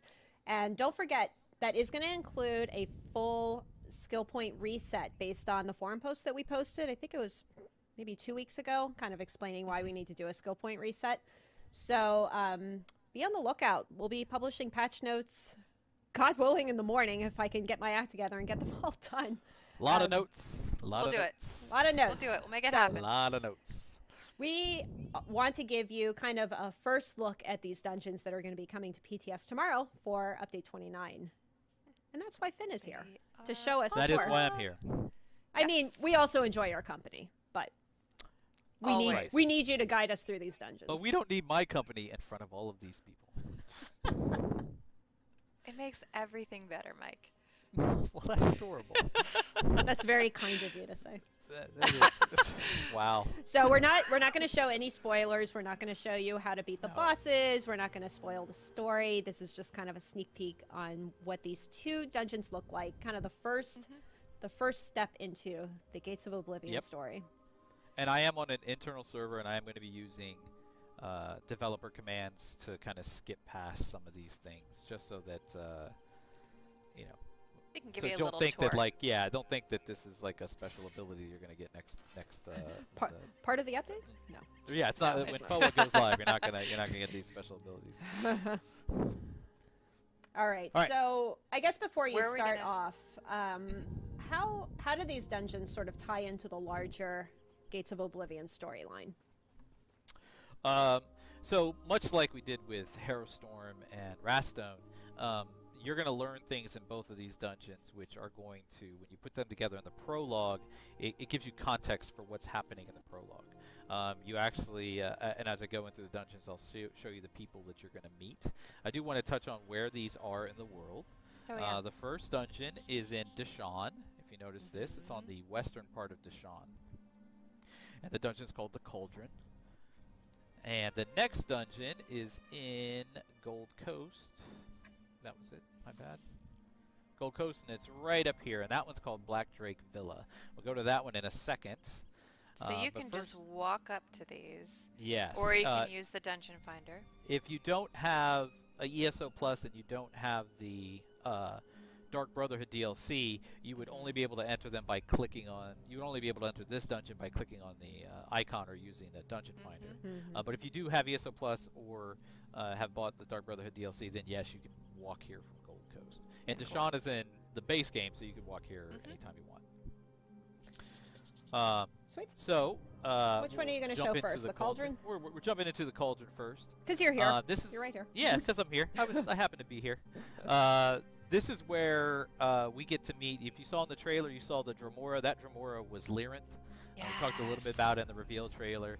She is a fan favorite. She was in the base game. She was in Imperial City. She actually was I believe she was the quest giver in White Gold Tower. So you saw her at this point, and she shows up here and guides you kind of on this path to help this weakling out. So basic story behind the cauldron is this group of dark elves and this guy, the villages have been raided by followers of Mehrunes Dagon, and he doesn't know why, but he's here to get his family back. Now, Lyrinth has made a bargain with him. She needs something. She wants a very particular item out of this location, but she cannot access it herself. That's very on brand for her. Yes, yes. So she needs she's my favorite. a mortal, right? She needs a mortal to do that. So she has agreed to help him, this weakling of a dark elf. Don't worry. I see chats like, I thought you said no spoilers. This is just literally the beginning. This is literally the beginning. She just wants a particular item, and she's agreed to help him, and that's as far as we're going to go. So you get to figure out what it is she wants and how that plays into the story later on. You're going to find, and again, I am... You're cheating? These monsters... Yes, I'm cheating. These are special followers of Mehrunes Dagon. They are members of a cult called the Waking Flame. And you're also going to see some regular, Daedric creatures, and naturally, you have this really cool new Watcher up here, which is like a Mehrunes Dagon Watcher. Chat, I see you. I see you asking what he's wearing, and we are going to show you. We will talk when we about get into that. some better Yes, lighting. As typical, I am wearing stuff We from got you. the new dungeons. We need dungeons, so I You will will go cover over it, that yep. exactly. They noticed. Yep. So we're going to. This dungeon is a classic, more classic dungeon experience that we have than some of our newer things. So some of our other newer dungeons have had like 3 bosses, 3 hard mode. This one has 5 bosses with a hard mode, activatable hard mode at the end. So it's a much more classic experience. The other dungeon, Black Drake Villa, actually is 3 bosses, 3 hard modes. So I'll give you an idea of some of the visuals in here. This is what these guys, what the followers of Mehrunes Dagon are doing is part of the mystery of this place. You don't exactly know what's going on. You don't know what they're doing. So you have to kind of figure it out as you're going through here. And we're not going to tell you. No, we are not. Not this today. This is just some cool... it's funny because we give kind of an idea for the story for dungeons a lot of times, and we go to our world builders and our stuff, and our world builder Mars, who's our world builder for the dungeon team, and he like consistently just knocks it out of the park with what he delivers. Like we didn't say, that looks awesome. Oh, we want this like puppeteering kind of thing with cages. We didn't ask for that at all. He just kind of put it together and was like, this looks cool, and we're like, yeah, it does. So yeah, he really knocked it out of the park in this dungeon as well. And you go through different parts of this dungeon to kind of see. So initially, this kind of looks like, a Dwemer cave, right? This is Deshaun. This is stuff you've seen before. This doesn't look all that different. And but eventually, you kind of transition into other parts. I'll try to do this without spoilers. I mean, you have to, because we already told people that there would be no spoilers, so no pressure. Yeah, I meant story-wise, how deep it gets into the story. This is the next boss is a taskmaster, and after I'll probably end it after this one. We can take a look at here, and then as you transition to the next part, you get a little bit more idea of what the story is. Lyrinth had journeyed ahead to find out what's going on, and she's probably going to talk about the story. Let's go ahead. Run away. So you get to venture forward, and you have to travel this lava-like path. Yeah. There's some cool stuff. Mehrunes Dagon followers, they are attracted to lava. They're like they're like Darth Vader. So, I mean, he's physically. Never mind. Anyways, so moving on. People that are looking at kind of what I'm wearing and stuff. The skin that I have on here is the unlockable skin for completing this dungeon on Veteran.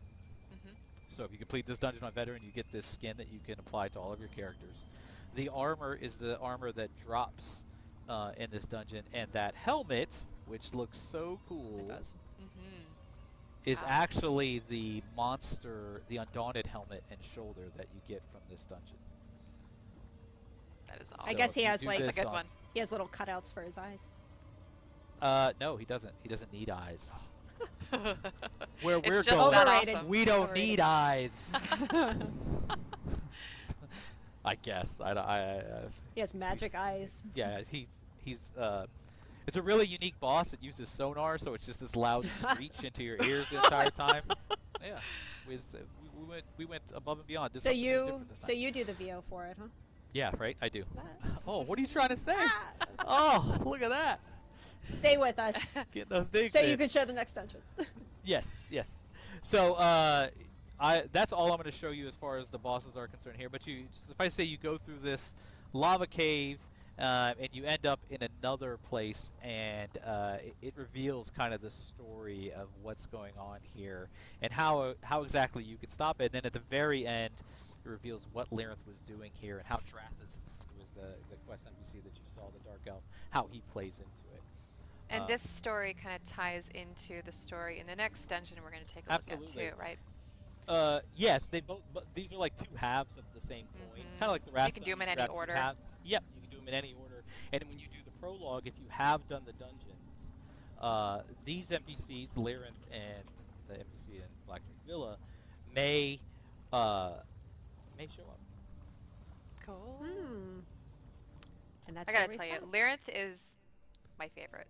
I love how sassy she is. Lyrinth is a very unique character in that, and it's one of those things that when we bring her in, she has a very specific personality. So you can't just say she can't be doing things because they're good, right? We have a lot of characters that are goody two shoes that are like, yeah, I just want to do this because it's the right thing to do. Lyrinth is not that. Lyrinth is like, I have a motive here. And I don't care if Tamriel burns. I just want my piece of the pie. She's like, is it useful to me? Are you useful to me? Yeah, exactly. And she makes no qualms about it. Right, exactly. Chat is cracking me up right now. Really? Chat is like, how did Mike manage to break another headset? What? Just because your audio is going in and out a tiny bit. Oh. Let's. Now you will prepare, not Chat. supposed to eat it. Sorry. All right, so where are we headed next? We are now in Black Drake Villa.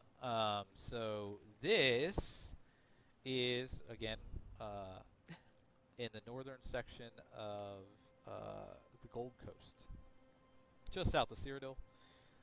And this is Black Drake Villa. For those lore hounds out there, they may recognize the name of the Black Drake. He was the first of the Longhouse Emperors, Black Drake Durkarok, I believe. He's the one who gathered the Reachmen and marched across the land and sacked Cyrodiil and became the first of the Longhouse Emperors. Well, when he did that, he set up a little summer home called Black Drake Villa. That's nice. And as the Longhouse Emperors kind of remained in control, this became their their summer home. Their southern house that they would, and it was passed down from the Black Drake and so on down to Leovic. And for those people that have played the Imperial City, they may recognize Leovic as the dead guy in the chair in the sewers. But we are here for a very specific purpose, and our good friend Evely Sharparrow is here. Hey. Yay. Real quick, I saw somebody asking if they don't have access to Gold Coast, if they can still access this dungeon, and yes, you can. Absolutely. You can either click on the icon for the dungeon from the world map, or you can use the Dungeon Finder. As long as you have the this DLC unlocked, you can use the Dungeon Finder and it'll put you in. So absolutely. So yeah, in order to access... Go ahead. Sorry, I was going to say, in order to access the specific dungeons and DLCs, you just need to own that DLC or have access through it through ESO Plus, rather than access to the zone that it's in, if that makes sense. Yep. Absolutely. You just wouldn't be able to walk up to it, but there's other ways. Yep, absolutely. So this is Evely, and she is going to be your friend here. So I'm not going to talk to her and spoil kind of the story. I'll give you the basis for the story. Is a secret benefactor has told her to come here to recover a book. So what the Longhouse Emperors were tyrants and bad people generally, but when they built the Black Drake Villa, not only did they have the villa, but they had a secret library that they stored. It was a repository for information and things that they had stored over time. Ooh, so secret books. Yeah, secret libraries are super secret. But when you start in here and you come to the villa, this has been in disrepair. The Longhouse Emperors have been dead for however long. So the local wildlife has moved in. There's a tribe of goblins that are here. There are minotaurs from Gold Coast that have moved in and kind of like are ruling the goblins. So you've got some special salamanders here. Oh, get them out. There's a lot of fire. You are the eviction crew. Yeah. Is basically the way this one works. There are some specific clues as to what's going on that we try to tell you. If you notice these little vents right here, you see smoke kind of coming out of these vents. So no. the library happens to be underneath this place. What is going on? What's that mean? Huh? What is that? Alright, so I gotta kill these guys. With your magical, Yeah, with my internal magical only abilities. developer commands. Yep. And I'll show you the first boss. This is a new super big Minotaur. This is Kinra's Iron Eye, and he doesn't like people being here either. He kind of rules the group of goblins and Minotaurs that are outside of here, and he's just kind of in your way. You got Evely up there. She's gonna lend help during the fight. Fire some arrows down on this bad boy, but we're not gonna show that fight. We're just gonna keep going. Yeah, I have a feeling he won't just step aside and be like, "Oh, go ahead." He will not. He'll be like, "Oh, keep yeah, going. go ahead, go right through." Want a tour? So there's a lot of like cool things in here to explore. You can see, you know, some of the people that maybe still were here that they've been left for dead. We tried to really build this up and sell it as, you know, this was a Roman villa that was lived in and stuff like that. So even before you go through the sewer grate to get into the dungeon, you can run along the vineyards and stuff like that and see kind of how it was kept up. So, but we are going to take this door is blocked. It's locked. So we can't get in there, so we're going to take this entrance, this walkway, and we are going to go underneath. And this is where you start to see what's happened kind of to the library. You ever notice that Imperial people statue. love leaving their cellars unlocked in games? You know, I try not to judge people for that. Like maybe they, you know, just they're scared of tornadoes, I guess, in the Gold Coast. I don't know. Thank goodness they do, so we can ransack everything in there, right? So you can see here that this is the library, and it is on fire. No. So you can see the vents and the roof. This is where the smoke was coming from through the vents. All the books are being burned. That sucks. And these guys, the True Sworn, are some pretty cool, like, arsonist style. I like the Imperials, like. it looks like, yeah. I like the lattice work on his mask. That's really cool. Yeah, these guys are super cool. And they have these little flame hounds that they've summoned, if you see them. Oh, wow. And this guy's like burning this whole thing. Yeah, he's just standing there. He's like, yeah, he is. He's just burn like, this whole he bookcase. doesn't have to do much. They just said, stand there and look pretty, and he's like, cool, I can do that. I had to kill those guys because the door's locked. Otherwise, Evely's going to come in and say, oh my gosh, they're burning the entire library. Oh no. Make it stop. Again, more cool scenery here for stuff on fire, library burning. What are those glowy things? What indeed? Those are What cool. Great Oh, question. is that a spoiler? Indeed. What indeed? moving along. Nothing to see here. They're still alive. I think there's fire ghosts up here. Yeah, there they are. Not anymore. Burning specters. Yeah, so you kind of make your way through the library, and some enemies here. The incinerator, the last boss is there. He kind of sets up a flame wall, prevents you from getting anywhere. Sends his enemies, his buddies against you. More burning specters. Chat's Come like, on, guys. how do we save the books? Well, you might be able to save the books eventually. Not all of them, mind you. But this is cool. Evely learned a trick. She's got water arrows. Yay! And she knocks that fire out so you can get through there. She's gonna take the high road. You're gonna take the low road. So you get to. It's pretty cool because you get to come in here and you see her. She's gonna be walking up top, and she's like, "Hey, I found something up here." That might have been. It might be over here that she does that. But she does let you know. She goes, "Hey, I found some stuff up here. We'll meet together and find out what it was." Yeah, I see her. Yep, there she is. The writing is all strange scribbles. She's searching. You're searching. You're actually just trying to find out what's going on. Why are they burning it? Stopping them from burning everything. And she has a very specific purpose in here. Cool statues. It's a cool dungeon. Yeah, those are really nice. Are those Imperial? They are indeed. So this is the Rotunda. This is the second boss. Again, really cool space. That Imperial, almost Roman architecture. And this is the boss. You see the final boss is talking to Captain Geminus, who's now dead. Well, that was easy. Follow them out. Yeah, I know, that was easy. Should make these harder. Again, all three of these bosses there are 3 bosses in the dungeon, and they each have their own activatable hard mode. So this is pretty cool. This is the Flooded Gardens.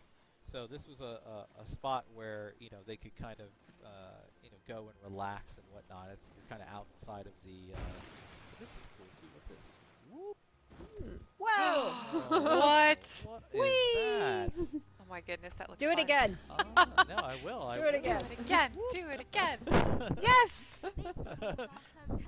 So, man. there's some pretty cool stuff with this. This might be important in a boss fight. We'll give you a little bit of chance to play with it, see what it's like, but it might be important.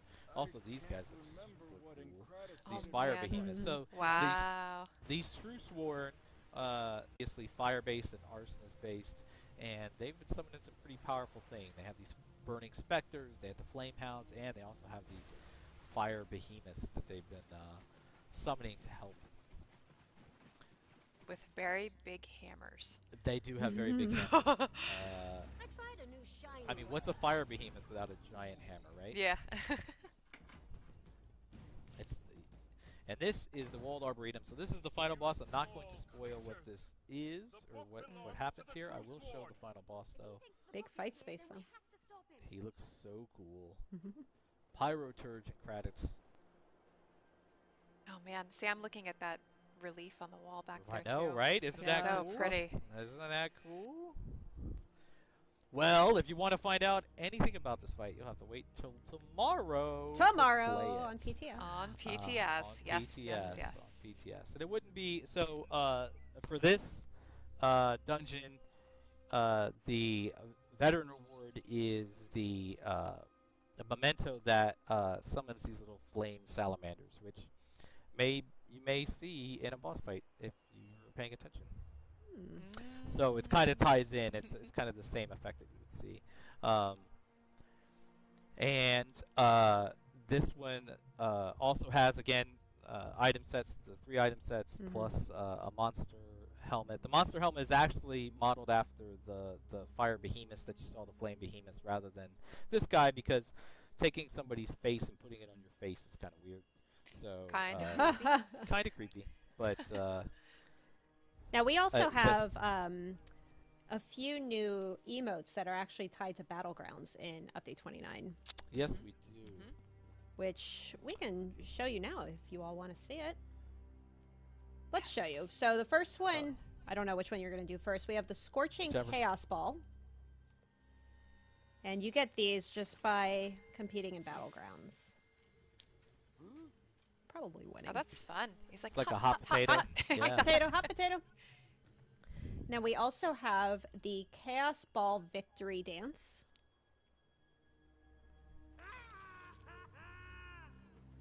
Yay! That's a fun one. I got the ball.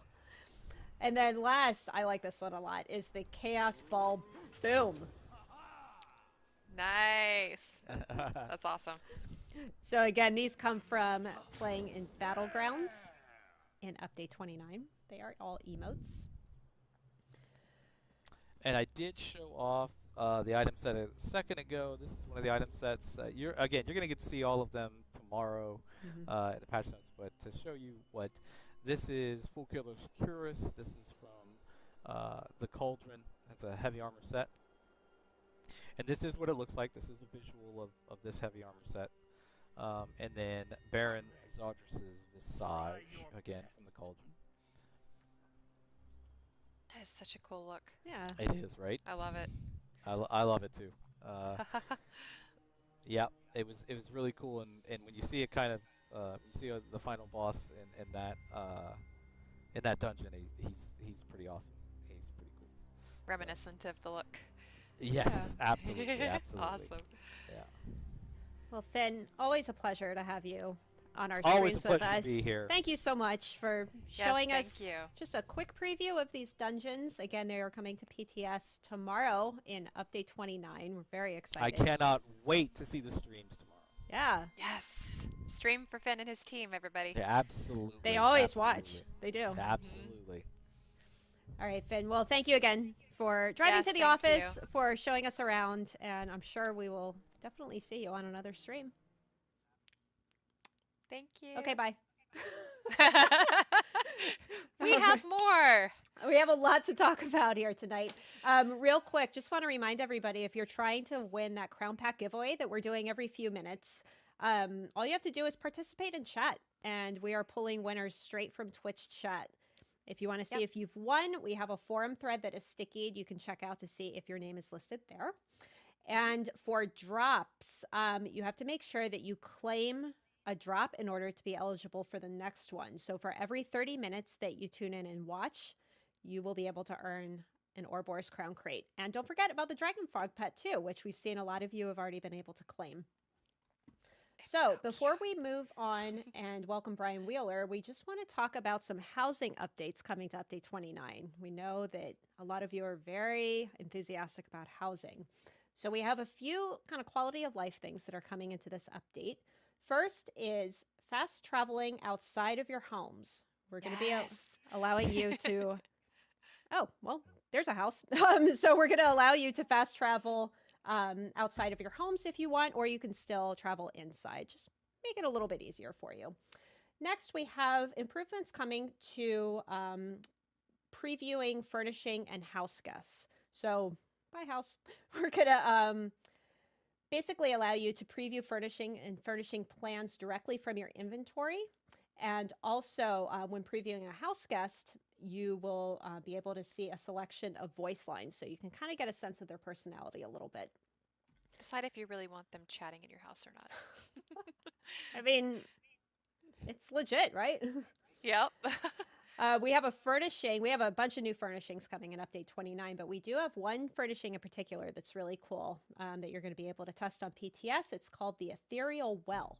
So when you place this in your home, you and your guests will be able to fully restore all health, magicka, stamina, and ultimate. So this is going to be really cool if you're doing like dueling tournaments, or if you're trying to do some DPS parses or something. You can use that furnishing and replenish everything, which is pretty cool, right?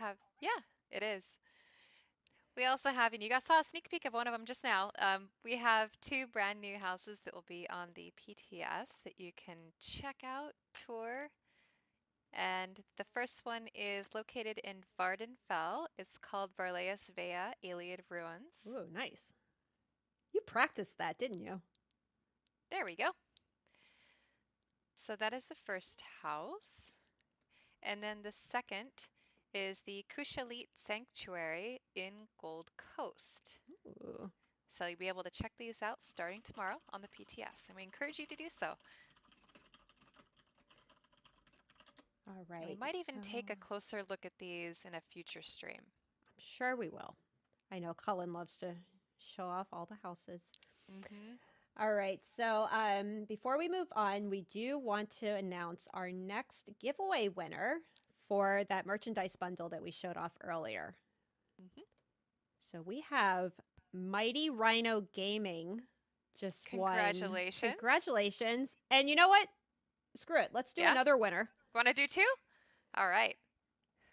Foresterus. Foresterus. Congratulations, both. Congratulations to you both. You just won that lithograph, the Blackwood t-shirt, the Dwarven Constellation Cube, those artifacts, and that entire bundle of the statue and Mehrunes Dagon lithograph and the token. Really cool stuff, right? So these will be going out, again, a little bit closer to the summertime when everything is released. What do we have? Let's get Brian Wheeler in here. So Let's Brian talk to Wheeler, our lead PvP and combat designer. It has been a while since we've heard from Wheeler. Here he is. Hey, Brian. In the, not really the flesh, in the electronic flesh. Not in the studio. Live What, you don't have a fireplace in your office? That would be bitchin'. Right? But no, this is just the house. This is just home. Everybody's staying safe. All right, so Brian is here to talk about some pretty interesting things. We're excited to. That's one way to word it. We're excited to have him on here to talk about some things coming in Update 29. So Brian, take it away. Well, I want to start first off. It's something that I haven't been here for a while, right? And I just want to take a minute to kind of thank everybody that's been working on what we're getting ready to talk about for a long time. When I got put in charge of the combat team, I think this is about 2 years ago now, we kind of got put to task of, trying to help combat evolve and set it up for the future in ESO. And we've done a lot of work for that so far, and what we're getting ready to talk about also will detail a lot of what we've been talking about, I want to say at least for the past year and a half. So I just want to take a minute. Like, again, I'm here to represent everybody from the combat team, from other teams that we've worked with as we've worked on these things. So I just want to thank real quick, like Alec, Nadav, Kyle, our engineers, Connor, John, and Dylan, the UI team that we've had to work heavily with, Bobby, Kyle, different Kyle, Seth, and Vince. They've done a great job at getting the UI for everything we're getting ready to talk about worked up. Our QA team has done really, really well. Kevin, Steven, Jake, I'm sure there's a ton of other people, David, they go through everything we, present to them and be like, please find what's messed up with this. So it's definitely a team effort, right? Yeah, right. There's always an army of people behind everything. Exactly. Yeah. And that stretches off. Right, exactly. And that stretches off to like Finn. Like we've been working with Finn and Jeremy to make sure everything we do doesn't like destroy PvE or dungeons or anything like that. And obviously I care about PvP. And this all, branches back to the faith we get from Rich and Rob to be like, you know what, go forth, fix this. We know that you can do a good job. And I just want to thank everybody. Again, I am representing what we've worked on for a while, but I just want to take a second to thank everybody because it's a lot of work that we've done over the past 2 years, a lot of meetings. Especially from home over the last year. Exactly, over the past year, definitely hasn't been easy. Yeah. But I'm hoping that what we're getting ready to show everybody is exciting, and you are looking forward to testing it tomorrow. As much as we've been playing it and testing it and playing it for the past, months. Again, for months, Yeah. months and months and months. So that's a hell of a build-up. So I'm just going to hit a button here and make everybody kind of like go, oh my God. So this is a major update regarding a system that's been in the game for a very long time. The champion system has been in Elder Scrolls Online for years. And its initial goals to provide a means to progress your character beyond level 50 did that for a very long time. But the problem was we started to have to cap it. As everybody's known, we've had it capped at A10 for a very long time. And people have said, when are we going to get an update? When are we getting something? And it's been real hard trying not to say, We've been working on it for a while. It's coming. So, Yeah, because progression feels good. exact. Yeah, yeah. And this is something that we wanted to tackle from several avenues. It wasn't just, we want to update it and that's it. That's all we care about. No, there are lots of angles that we approached with this. One is sort of what I talked about a little bit already, which was progression.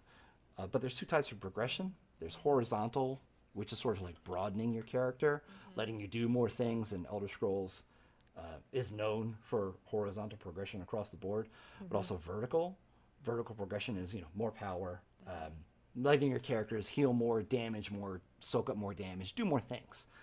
And CP 1.0, as we're going to call it, the original, the current version, I right? guess. The OG, Yeah. CP, right? It did a great job at that, but again, we had to cap it, and we started to see the limitations that it had. So we had to fix that. We had to provide not only vertical power, but also horizontal power to let people broaden their characters.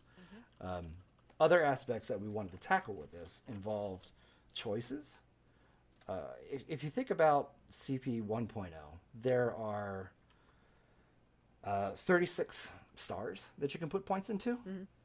And after you start to whittle that down, it's really, okay, are you stam? Are you mag? Are you damage? Are you Putting healing? more points into the same. Yeah, and that 36 points, that 36 options gets like whittled down real fast. So it really wasn't much of an option. And we wanted to address that. But again, we wanted to have choices that are involved with that. If you think about your hotbar, your ability bar, you can only put 12 things on there.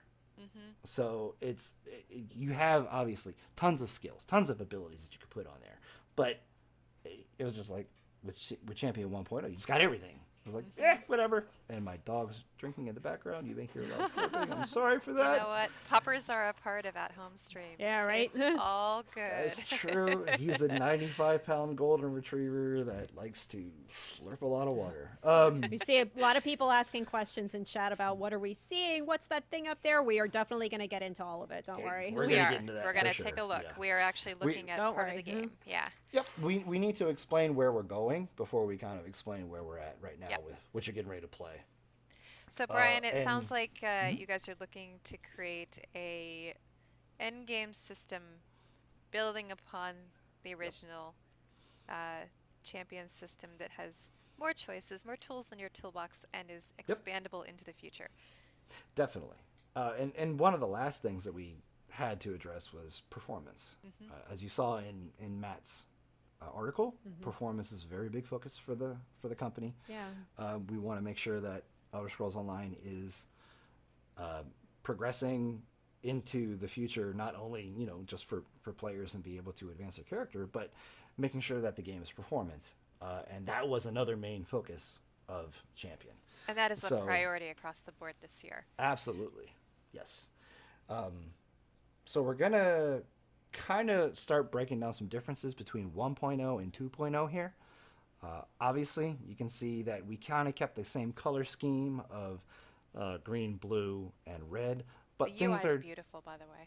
different. It does look yeah, really nice. yeah. It's really And this is pretty. kind of what I was talking about with the UI team. Oh God, Vince did a great job mocking these things up. Yeah. But you can see the name's different. One of those things is called Warfare. This one's called Craft, and this one's called Fitness. They each have stars that are sort of focused around that, and I apologize for trying to keep my dog not barking as I do this. It's all good. But let's go into Warfare here real fast. So there are 3 instead of 9 now. There are 3 instead of 9. And you spend points in every star. In CP 1.0, you spent points in just a couple stars, or 12 per color. Now we're talking somewhere around the vicinity of 99 stars that you're going to spend points into. So big variety changes. We also changed the functionality of the stars. You remember how before it was just like you would spend points in a star and it would just increment it as you went. Yep. And that was a very familiar method of progression that everybody's used to. But it also had that thing called jump points. Yep. Whereas like if you were in between a point, you're like, oh, I'm not really a full percentage point, so I'm actually getting it. We did away with that by doing these things called stages of points. So as you saw in that other star, it was like, I spend a point, I get stats, no problem. In this one, I have to spend at least 10 points to get the stamina from it. If I keep going forward, obviously I can spend some more points. But this gets rid of that concept of jump points where you're like, oh my, I'm not fully there. I don't really understand it. Is it 0.01%? Yeah, that percentage of a percentage. Yep. Exactly. Yeah, it makes very it much more clear. in that regard. That helps out with some of the problems of clarity for getting people into the system as well. Right. But we're kind of talking about vertical progression here more than horizontal, and I'm going to touch on horizontal in a second. By the fact that I'm getting max stamina. Great, no problem. Here, I'm also getting max mag. Now we're going to get into something that is... See how this is sort of like a different color to the star? It's got a lot like of this different colors. This I can actually take, and you see where it says add to champion bar to activate? Show me, Brian. That's where you actually drag it to this top bar up here. I know everybody's looking at this top bar going, what is this? What is it? It's a means to tackle two things at once.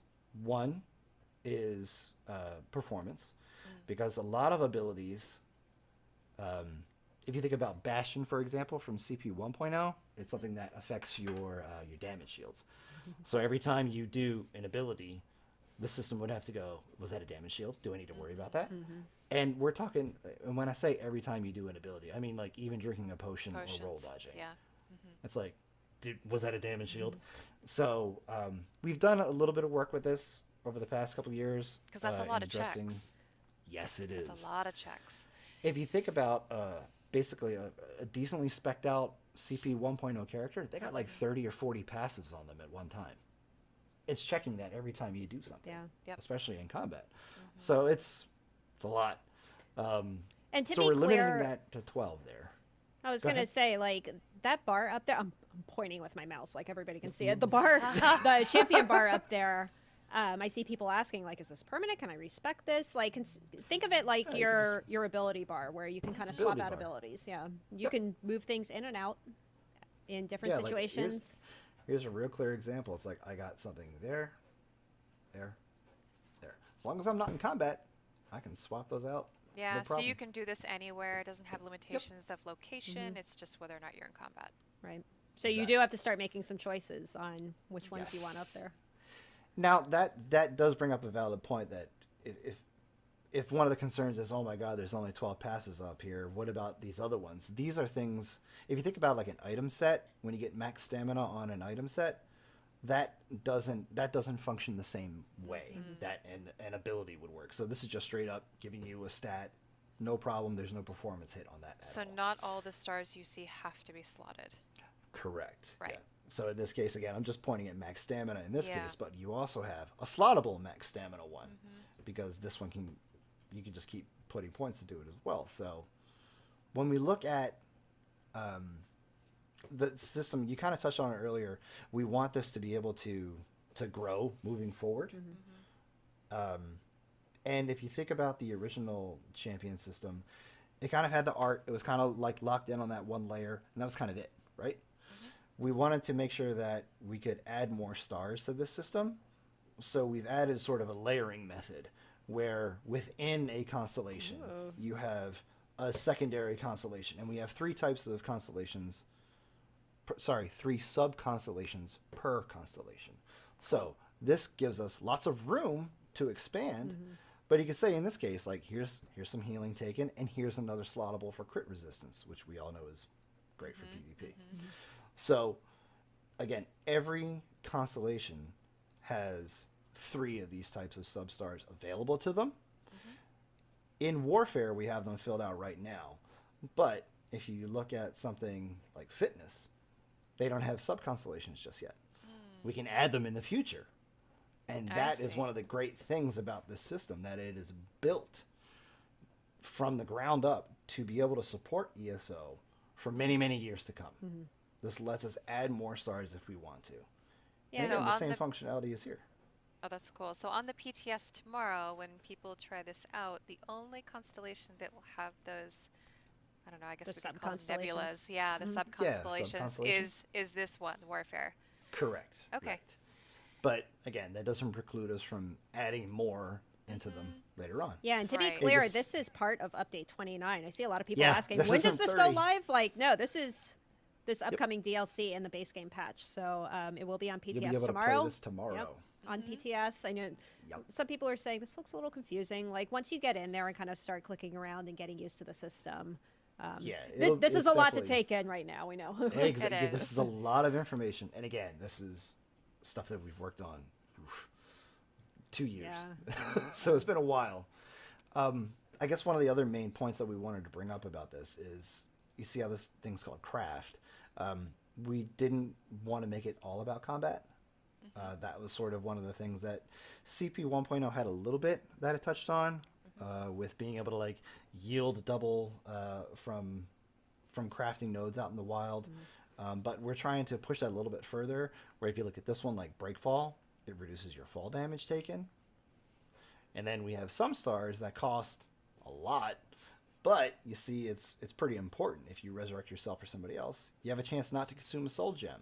So this I guess constellation is focused not necessarily on combat itself, but things you do around combat, but also just, what you're doing around in the world. This is where you're going to find utility.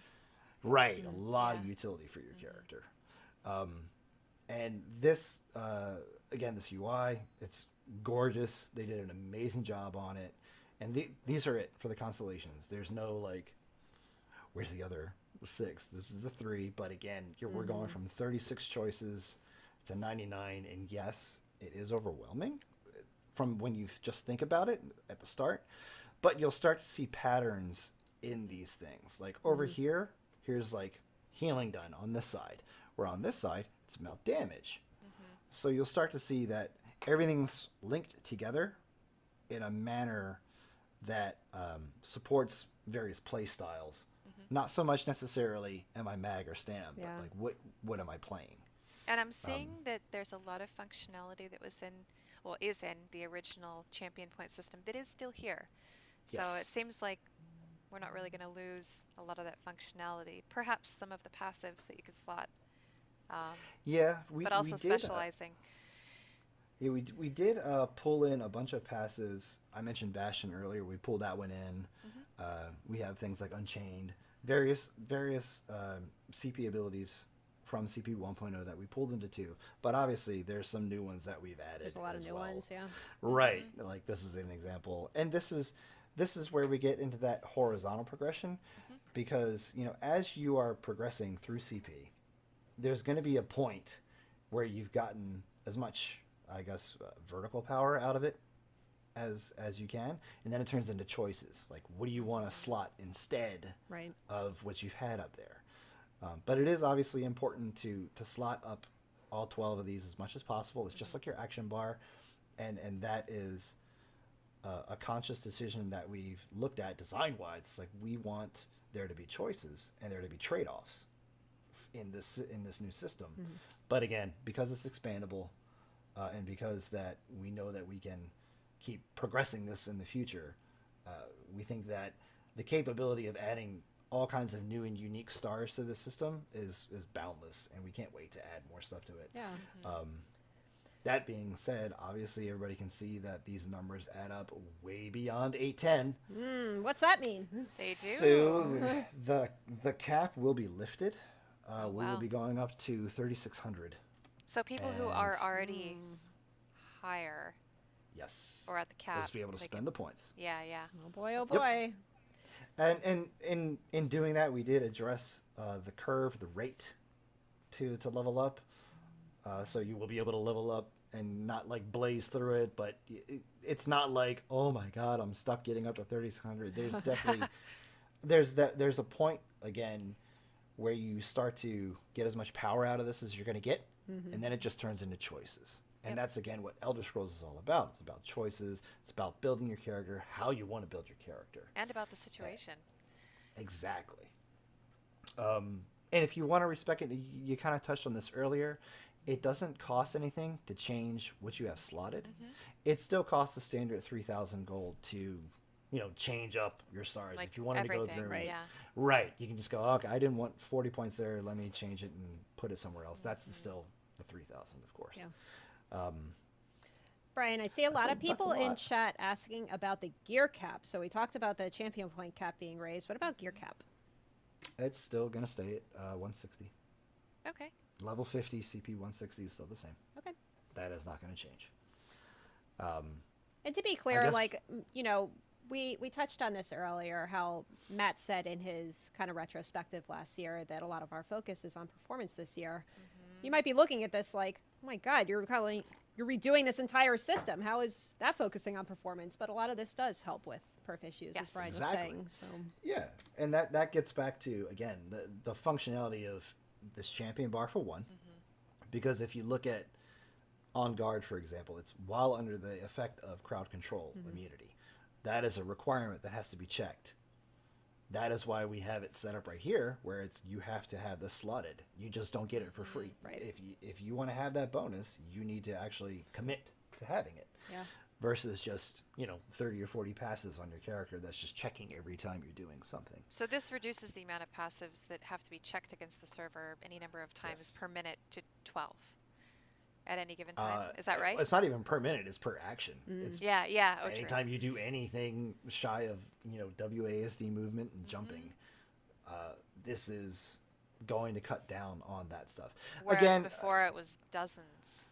Right. Yeah. Of passives. And right. I want to stress this isn't a silver bullet. This is a step in line with what we're trying to do as a studio to progress ESO forward, to make it more performant, and to make sure that we're building combat abilities and systems that support that goal. And that was a major part of the champion upgrade system. Brian, one thing I'm seeing is we had talked about how you took this system and this gave everybody at the team the opportunity to not only make it more performant, give players more choices, make it more expandable, but I'm also seeing that you all took that opportunity to also look at where you could give better choices, where you could make improvements on some of the passives that were available and what's missing, or what have players been asking for that we could add, and that's really cool. And that gets, I guess, it's really pointed out in the warfare tree, where on this side, again, you have sort of the damage style stuff, and on this side you have the healing. But in the middle, up top, is where you start getting some flavor, and the bottom down here is where you start to get into survivability. Then it turns into a bit of, okay, what am I going to spec this character out as? Am I going to make it surviving? Obviously, there's some stuff that is in the conditioning trees that helps out a bit, but this really does make you have to figure out what you want to build your character as. And that goes back to the situations, Right. Do you like to play mostly PvP? Do you like to mostly do trials? Do you solo most of the time? Yeah. Exactly. That's really cool. And all these stars, all of them, again, there's about 99 of them, are going to be playable on PTS tomorrow. Awesome. So, lots of stuff. Now, Brian, you have a couple other things Yeah. that is going into the update. So I don't know if anybody caught this quickly when we were on the initial screen here, but you can see that there's a new stat here that everybody's been asking for on their screen. Spell pen, Viz pen. We know that there's a lot of people that play the game that don't have access to mods. And we know that there's been a mod that people have used on PC for a long time that gives them more stats than people have been able to see elsewhere. Numbers, So yay! this is now something that is base game, where we are giving you, quote unquote, an advanced stat window where you can see things that, like your bash cost, your block cost, break free cost reduction, all this stuff is now added in here. And you can see how some are percentages and some are flat values. Obviously, this is how much does it cost you to sprint. This is how much does it cost you to sneak. But there are other things like how fast what's the percentage on the sneak speed. this kind of is very visible in the, the crit and the physical damage and bleed damages. We wanted to include flat and percent because we kind of have both that are provided to you, depending upon abilities that you have cast, whether you have a major or minor on you, whether you're wearing a certain type of gear or whether you have certain champion points spent. So this information we felt was also critical to give to people to not only build their characters, but also to help them progress moving forward. We have this one thing over here, which is, an equipment bonus star rating. That was cool to see, like, okay, yeah, I should be wearing gold gear and I should have it, at CP 160. And that's like, yeah, you're wearing the right amount of gear. But you had to like really dissect all this stuff down here. And it wasn't enough information that people were getting. So that's why we felt like, you know what, we should give advanced stats by default. Because a lot of people use that mod. And it's great to just say, you know what, doesn't matter if you're on PC or console, you now get to go ahead and get your advanced stats, which is pretty cool. And that helps you build your character. And it is on PC and console, which is pretty exciting. Console players are like, oh, finally. Exactly. Give everybody access. More stuff to show on people's YouTube's videos about how they're building out their characters. Yeah, right? With the stat. Yeah. Right. And I think there's one more thing to show. It's a lot. I know that everybody's like, oh my god, champion point.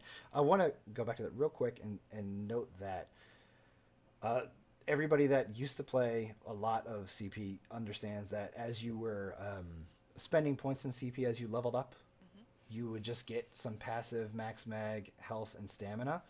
As you can see on this character, these stats look pretty high. We took a lot of the stats that people were getting in CP 1.0 and sort of baked them into characters as you leveled from 1 to 50, because all of the work that we've done, balance-wise, item set-wise, ability-wise, over the past 2 years is kind of reflected in each of these stars about how many points you get per stage and how many points, per click on some of these. This is all taken into account our balance passes, our calculators that say how much a item set proc or an item set passive gives you for your stats. That's why we saw that we needed to actually make sure we cooked in some of those stats that you were getting for free in CP 1.0, because if you think about it, if you have to spend points in CP to get health, mag, and stam, that's not really a choice. It's just something that you should have. It's just something that should just be baked into your character. Right. And through our testing over the past several months, like we saw that we needed to add that in there to make sure that people can still do content. And that was a major focus as well, that when you go from CP 1.0 to 2.0, you can still do the content that you were able to do yesterday. It's not like some magical switch that was like, nope, you can't do Overland anymore. You got to spend all these points. You got to retool your character. That was a very major focus of Jeremy and Finn and Rich and Rob. We were all very, very focused on making sure that you could still do content that you were able to do the day before. That's awesome. So it's not like a hard reset button or anything like that. It's just another way to specialize your character. You're still going to be able to go out there and beat vet hard mode. We've seen our internal QA hardcore team go out and still beat hard mode. They do hard mode with no CP spent. So they're able to go through and still do the content, which is good. But again, we want CP to give you, more options. And that's kind of what I'm getting ready to branch into next, which is this last thing about armor. If you think about armor in Elder Scrolls, mainly in, I don't know, if you think about like Oblivion and Skyrim and clunking around in heavy armor, you're not too stealthy when you do that. No. You can take a beating, but like people are going to hear your clanky feet walking around, and your stealth is not going to be that great. Now we're not going to go full ham and say that you can't stealth at all while you're wearing heavy armor, or if you're wearing light armor, you can, move like the wind and jump 500 feet with athletics. But we do know that it's heavy. Armor is definitely it is a choice that you make when you build out your character, whether you're going into PvP, whether you're going into trials or dungeons or just roaming around the world. We know that there are definitely metas out there where if you're going to do damage, you wear all medium or you wear all light if you're in a trial in an optimized group. But we also know that the passes we have in light, medium, and heavy don't really sort of drive home that concept of this is armor and these things are augmenting the armor. So what we wanted to do was make whether you're wearing light, medium, or heavy feel like you're wearing light, medium, or heavy. We've added these quote unquote penalties and bonuses that go with a play style that we have observed and understand most people in that type of armor play as. So a good example of this would be a light armor bonus. If you're wearing light armor, 9 times out of 10, you're doing magical style attacks. You're doing magical effects. So by that nature, you should be sort of more resistant to magical. You are, you're Gandalf. You're a mage. You're doing things that are magical. But again, if you think of Skyrim and Oblivion, light armor had magical bonuses. Right. And that's sort of what we're trying to reflect with this. But then we kind of went into the vicinity of, well, what does wearing light armor actually feel like? And how does it interact with our core mechanics like dodge, like sprint, like block? One of the things you can see here is that the cost of bash is reduced by 3%. It's because, you're wearing clothes. It shouldn't be a lot to bash somebody. But on the other hand, your damage while bashing is reduced because there's not a lot behind it. Where if you think about heavy armor, you get to hit a little bit harder because there's a lot more mass behind that bash. Yeah. So that's sort of where we went with this. We went with what is the fantasy of wearing heavy, light, medium, and what is the interactions that you get with the core mechanics. And heavy and light sort of play off each other. So if you're in like 3 light, 3 heavy, there's going to be some things that sort of neutral each other out. You can see here there's reduces damage taken from martial attacks in heavy. And in light, there's increases damage taken from martial attacks. They're both 1%, so if you have 3 and 3, it's a null game, no problem. Medium is where we sort of added some extra little tidbits that felt more like you're a sneaky character, and that's sort of what medium felt like to us. It felt like, you're a roguey style character walking around, stealing things, sneaking things, but that's where we had to get a little creative as well, where as soon as you dodge, you get to not necessarily get too messed up by an area effect. You're a slippery character. It's leather. Stuff doesn't stick to it. You know what I mean? So that's sort of where we went with armor to make armor feel like armor. In a lot of our playtests, in PvP especially, a lot of feedback was this feels like my choice matters. Yeah. Goes back am to I all wearing those light? choices. Am I wearing heavy? Right. And this is gonna reflect in trials and in dungeons, and it may just support what some people already do, and that's fine. But we definitely didn't want to make it where people had a de facto armor. That's just what you wear. That's it. Which no is matter what's what. happening now. Yeah. Right. In a lot of cases. And and that's again what the combat team has been tasked to look at for the past 2 years. And we're not done. We still have lots of other stuff we still need to do.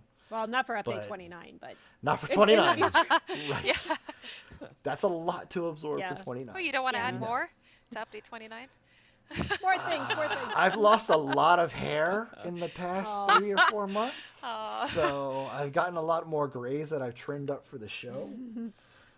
But yeah, it's been a rough year, not just because of everybody having to have to be safe, but we've had a lot of work that we've done, and I hope that again, everybody can appreciate all the work that the combat team has done, the UI team, QA, leadership. It's been a long haul. We've kept a lot of this stuff under our hat, even if you think about the past update. Some of this has been in progress for like a year. Yeah, it's been a if you think while, about like for the sure. set collection, Yeah, like yeah. that was all part of this as well, to help with these changes that we knew were coming. And these are all things that, you know, we've had to have meetings and hours of design discussions, and it's great to see it all, you know, in game and everybody being able to play it tomorrow. Yeah, will be fantastic. Yeah, a and lot we of it will is kind of have starting with the foundation. Yep. We will be posting a more detailed write-up on the forums immediately following this stream.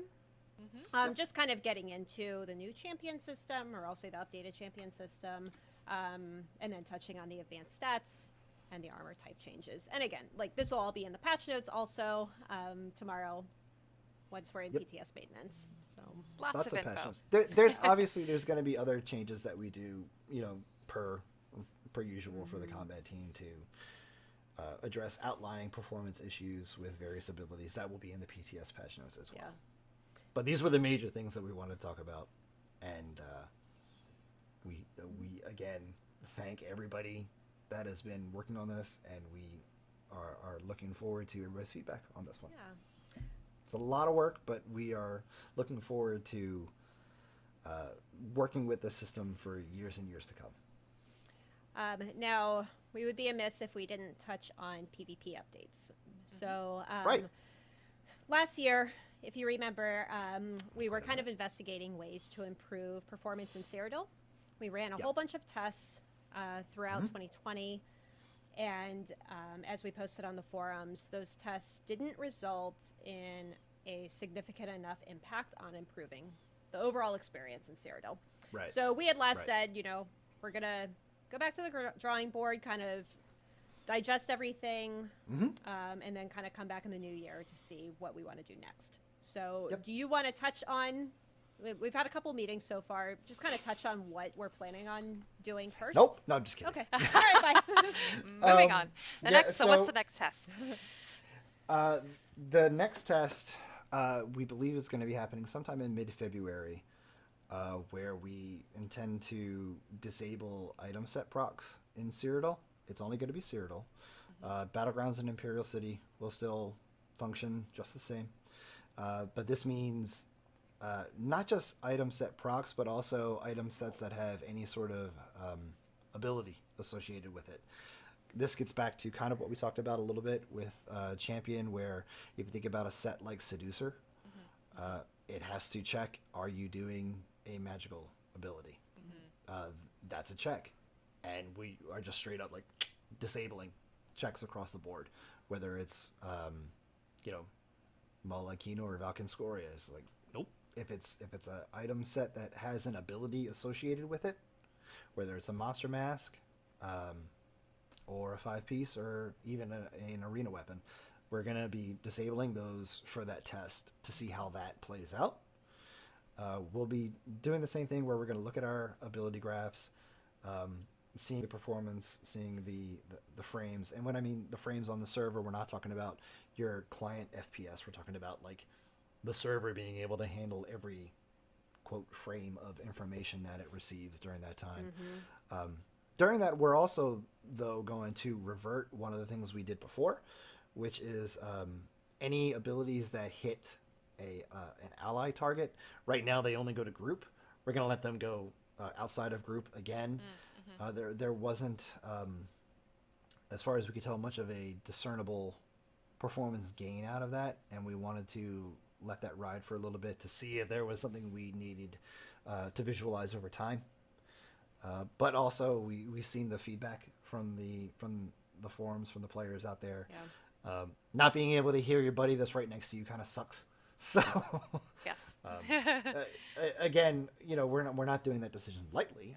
We've, you know, looked at performance and seen that is, by turning that back on, we're not going to have a significant hit. Like, oh my God, it's 5 billion times worse now. We know that the prohibition of just being able to heal Gina when she's right next to her is kind of a far worse experience than the potential frame hit that may come from that. Right. We know that is not as bad as it could potentially be. So that's why we are rolling that one back as well. Yeah, So and you similar to the test that we ran last year, this will only be live in Cyrodiil for however long, a few weeks or whatever it's going to be. And PC only. PC only, and it doesn't mean that we're definitely doing anything. We have to run these tests on live to see what sort of impact it makes.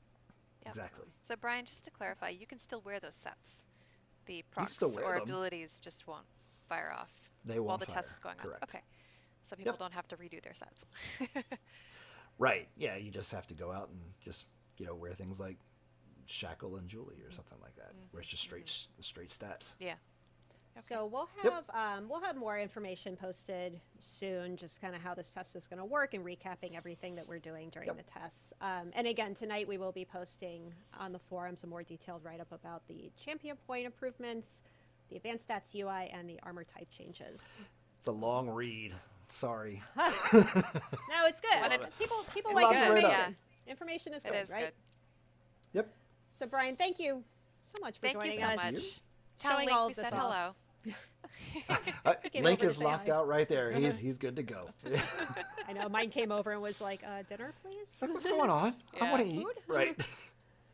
All right. Well, thank you all very much. Yep. We look forward to checking out the new champion point system on PTS. Looking forward to that feedback left and right. Yes. That's good. Have a good night, Brian. Okay, bye. There he goes. All right, y'all still with us? Woo! Long stream today. Yes. Long day. We just have a few more things to go over with you. So next up, we're going to talk about in-game events, and we'll do another giveaway, and then that'll be it. Yeah, we're almost done. All right, so in-game events. For a long time now, our players have been asking us to share with them a schedule of in-game events, and good news, we're going to start doing that. So what you're seeing now is a graphic that we'll be sharing at the beginning of each quarter that shows you the upcoming events for that quarter. No dates, but at least it gives you a month, and then you can keep an eye on the official ESO site for the dates and event information. So the first one, Mid-Year Mayhem, is starting in a couple days, on the 28th. All the things. The website article will be published tomorrow. The Tribunal Celebration, which is a new event taking place in Vardenfell, and I think there's a few other places too, will go out in February. And then Jester's Festival will be in March. Everybody's favorite. And as... Jenny, you still there? Yes? Can you not hear Okay. me? No, I do now. I went and ate dinner. Bye. No, I'm still here. And then we do want to talk a little bit about the new collectible for events this year. We kind of touched on it earlier. The new... Hold on. I know you all can't hear it, but I can hear it. I can hear Brian typing manically. Or no, it's Finn. It's Finn returns. Mute your mic. Hold on. I'm just going to mute him myself. There. Sorry, I couldn't think. We're hearing clacky, clacky, clacky, clacky. Did you hear it too? Ears. Yeah. Good. I think it was Finn. I'm going to blame him. Just that's what we do, right? All right, so let's talk about this new collectible that is replacing the Indrik from last year's events.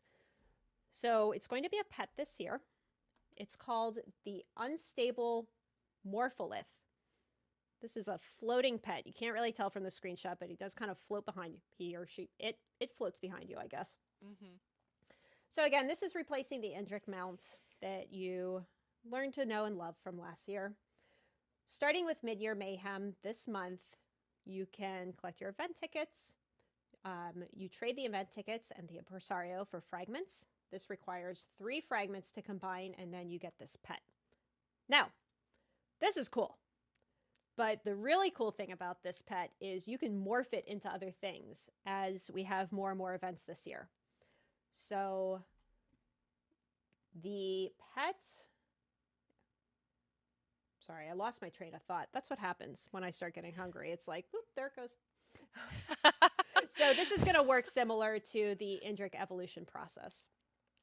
So the first morph that you'll be able to do by the end of Q1 this year is the Deadlands Scorcher skin. Looks like this. You may have seen it at a couple impresario locations recently. Just a little tease. So if you happen to see these guys standing around, this is the skin that you'll be able to morph the pet into, because why not? Let's just morph some pets, right? So basically, you're going to collect 3 separate fragments using event tickets again during Q1 events. Use those to then morph your pet into this skin. So I know, I see chat like, I didn't expect that. Pretty cool, right? It is cool. It's really cool. So what's also really cool is the skin is the first thing that you can morph in Q1. Q2 is going to be a personality. Q3 is going to be a mount. And Q4, get ready for this, it's a house. We're going to morph your pet into a damn house. So each time you want to morph, you have, just like the Indrik, you have to start with the base thing. So for this, it's the pet, and then you can morph into these other things. So we morph the pet into a house, exactly. Yep. So looking forward. Oh, go ahead. I was going to say, we're looking forward to kind of showing you exactly what these will all look like as the year progresses, but we'll give you something to look forward to. It is very similar to the Indrik, but in place of the feathers and the berries, you're collecting fragments. Different fragments, yep. Different fragments. They're all called fragments. All the fragments. All right, that's it. We have one more. One more winner. Giveaway winner. That's right, we still have one more winner. One more winner. Let's announce the winner, and then we will wrap up and let you all go. Last I know some winner. of you are with us very late. It is, or very early in some cases. Yeah. Sayuri? Sayuri?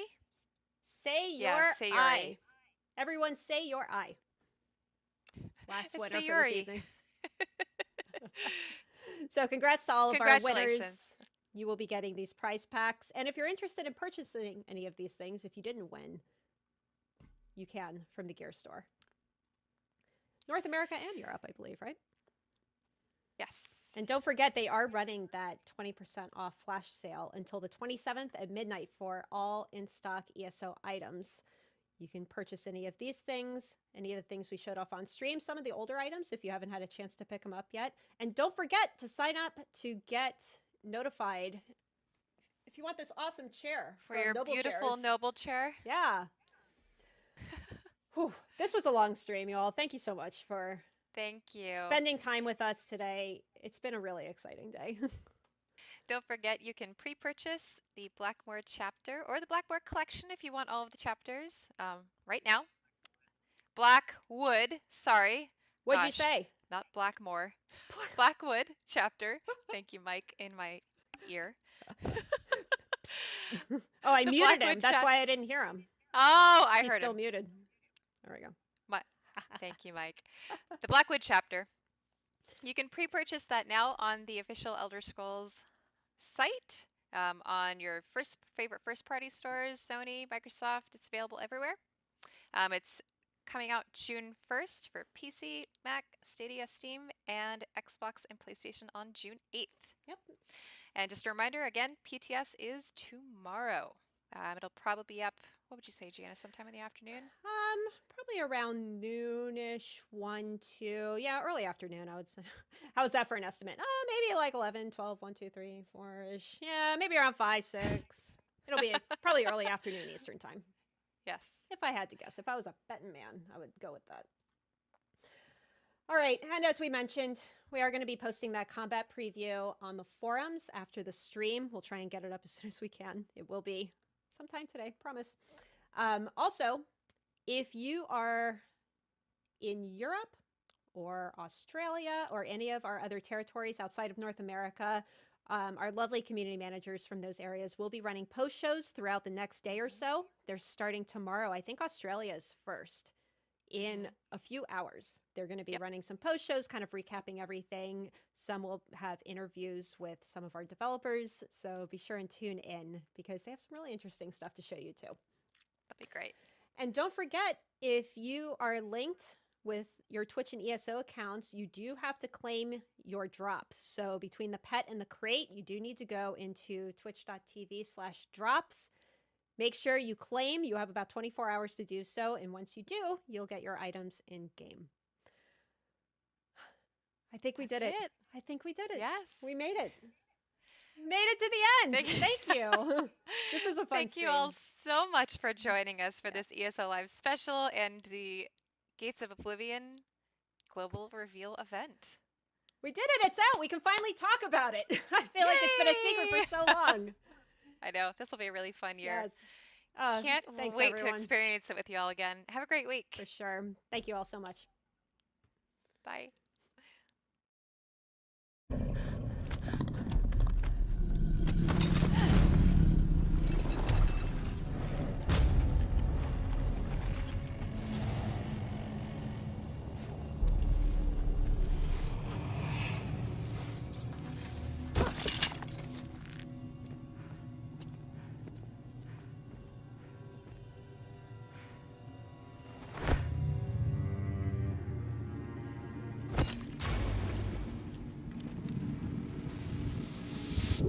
Sonne.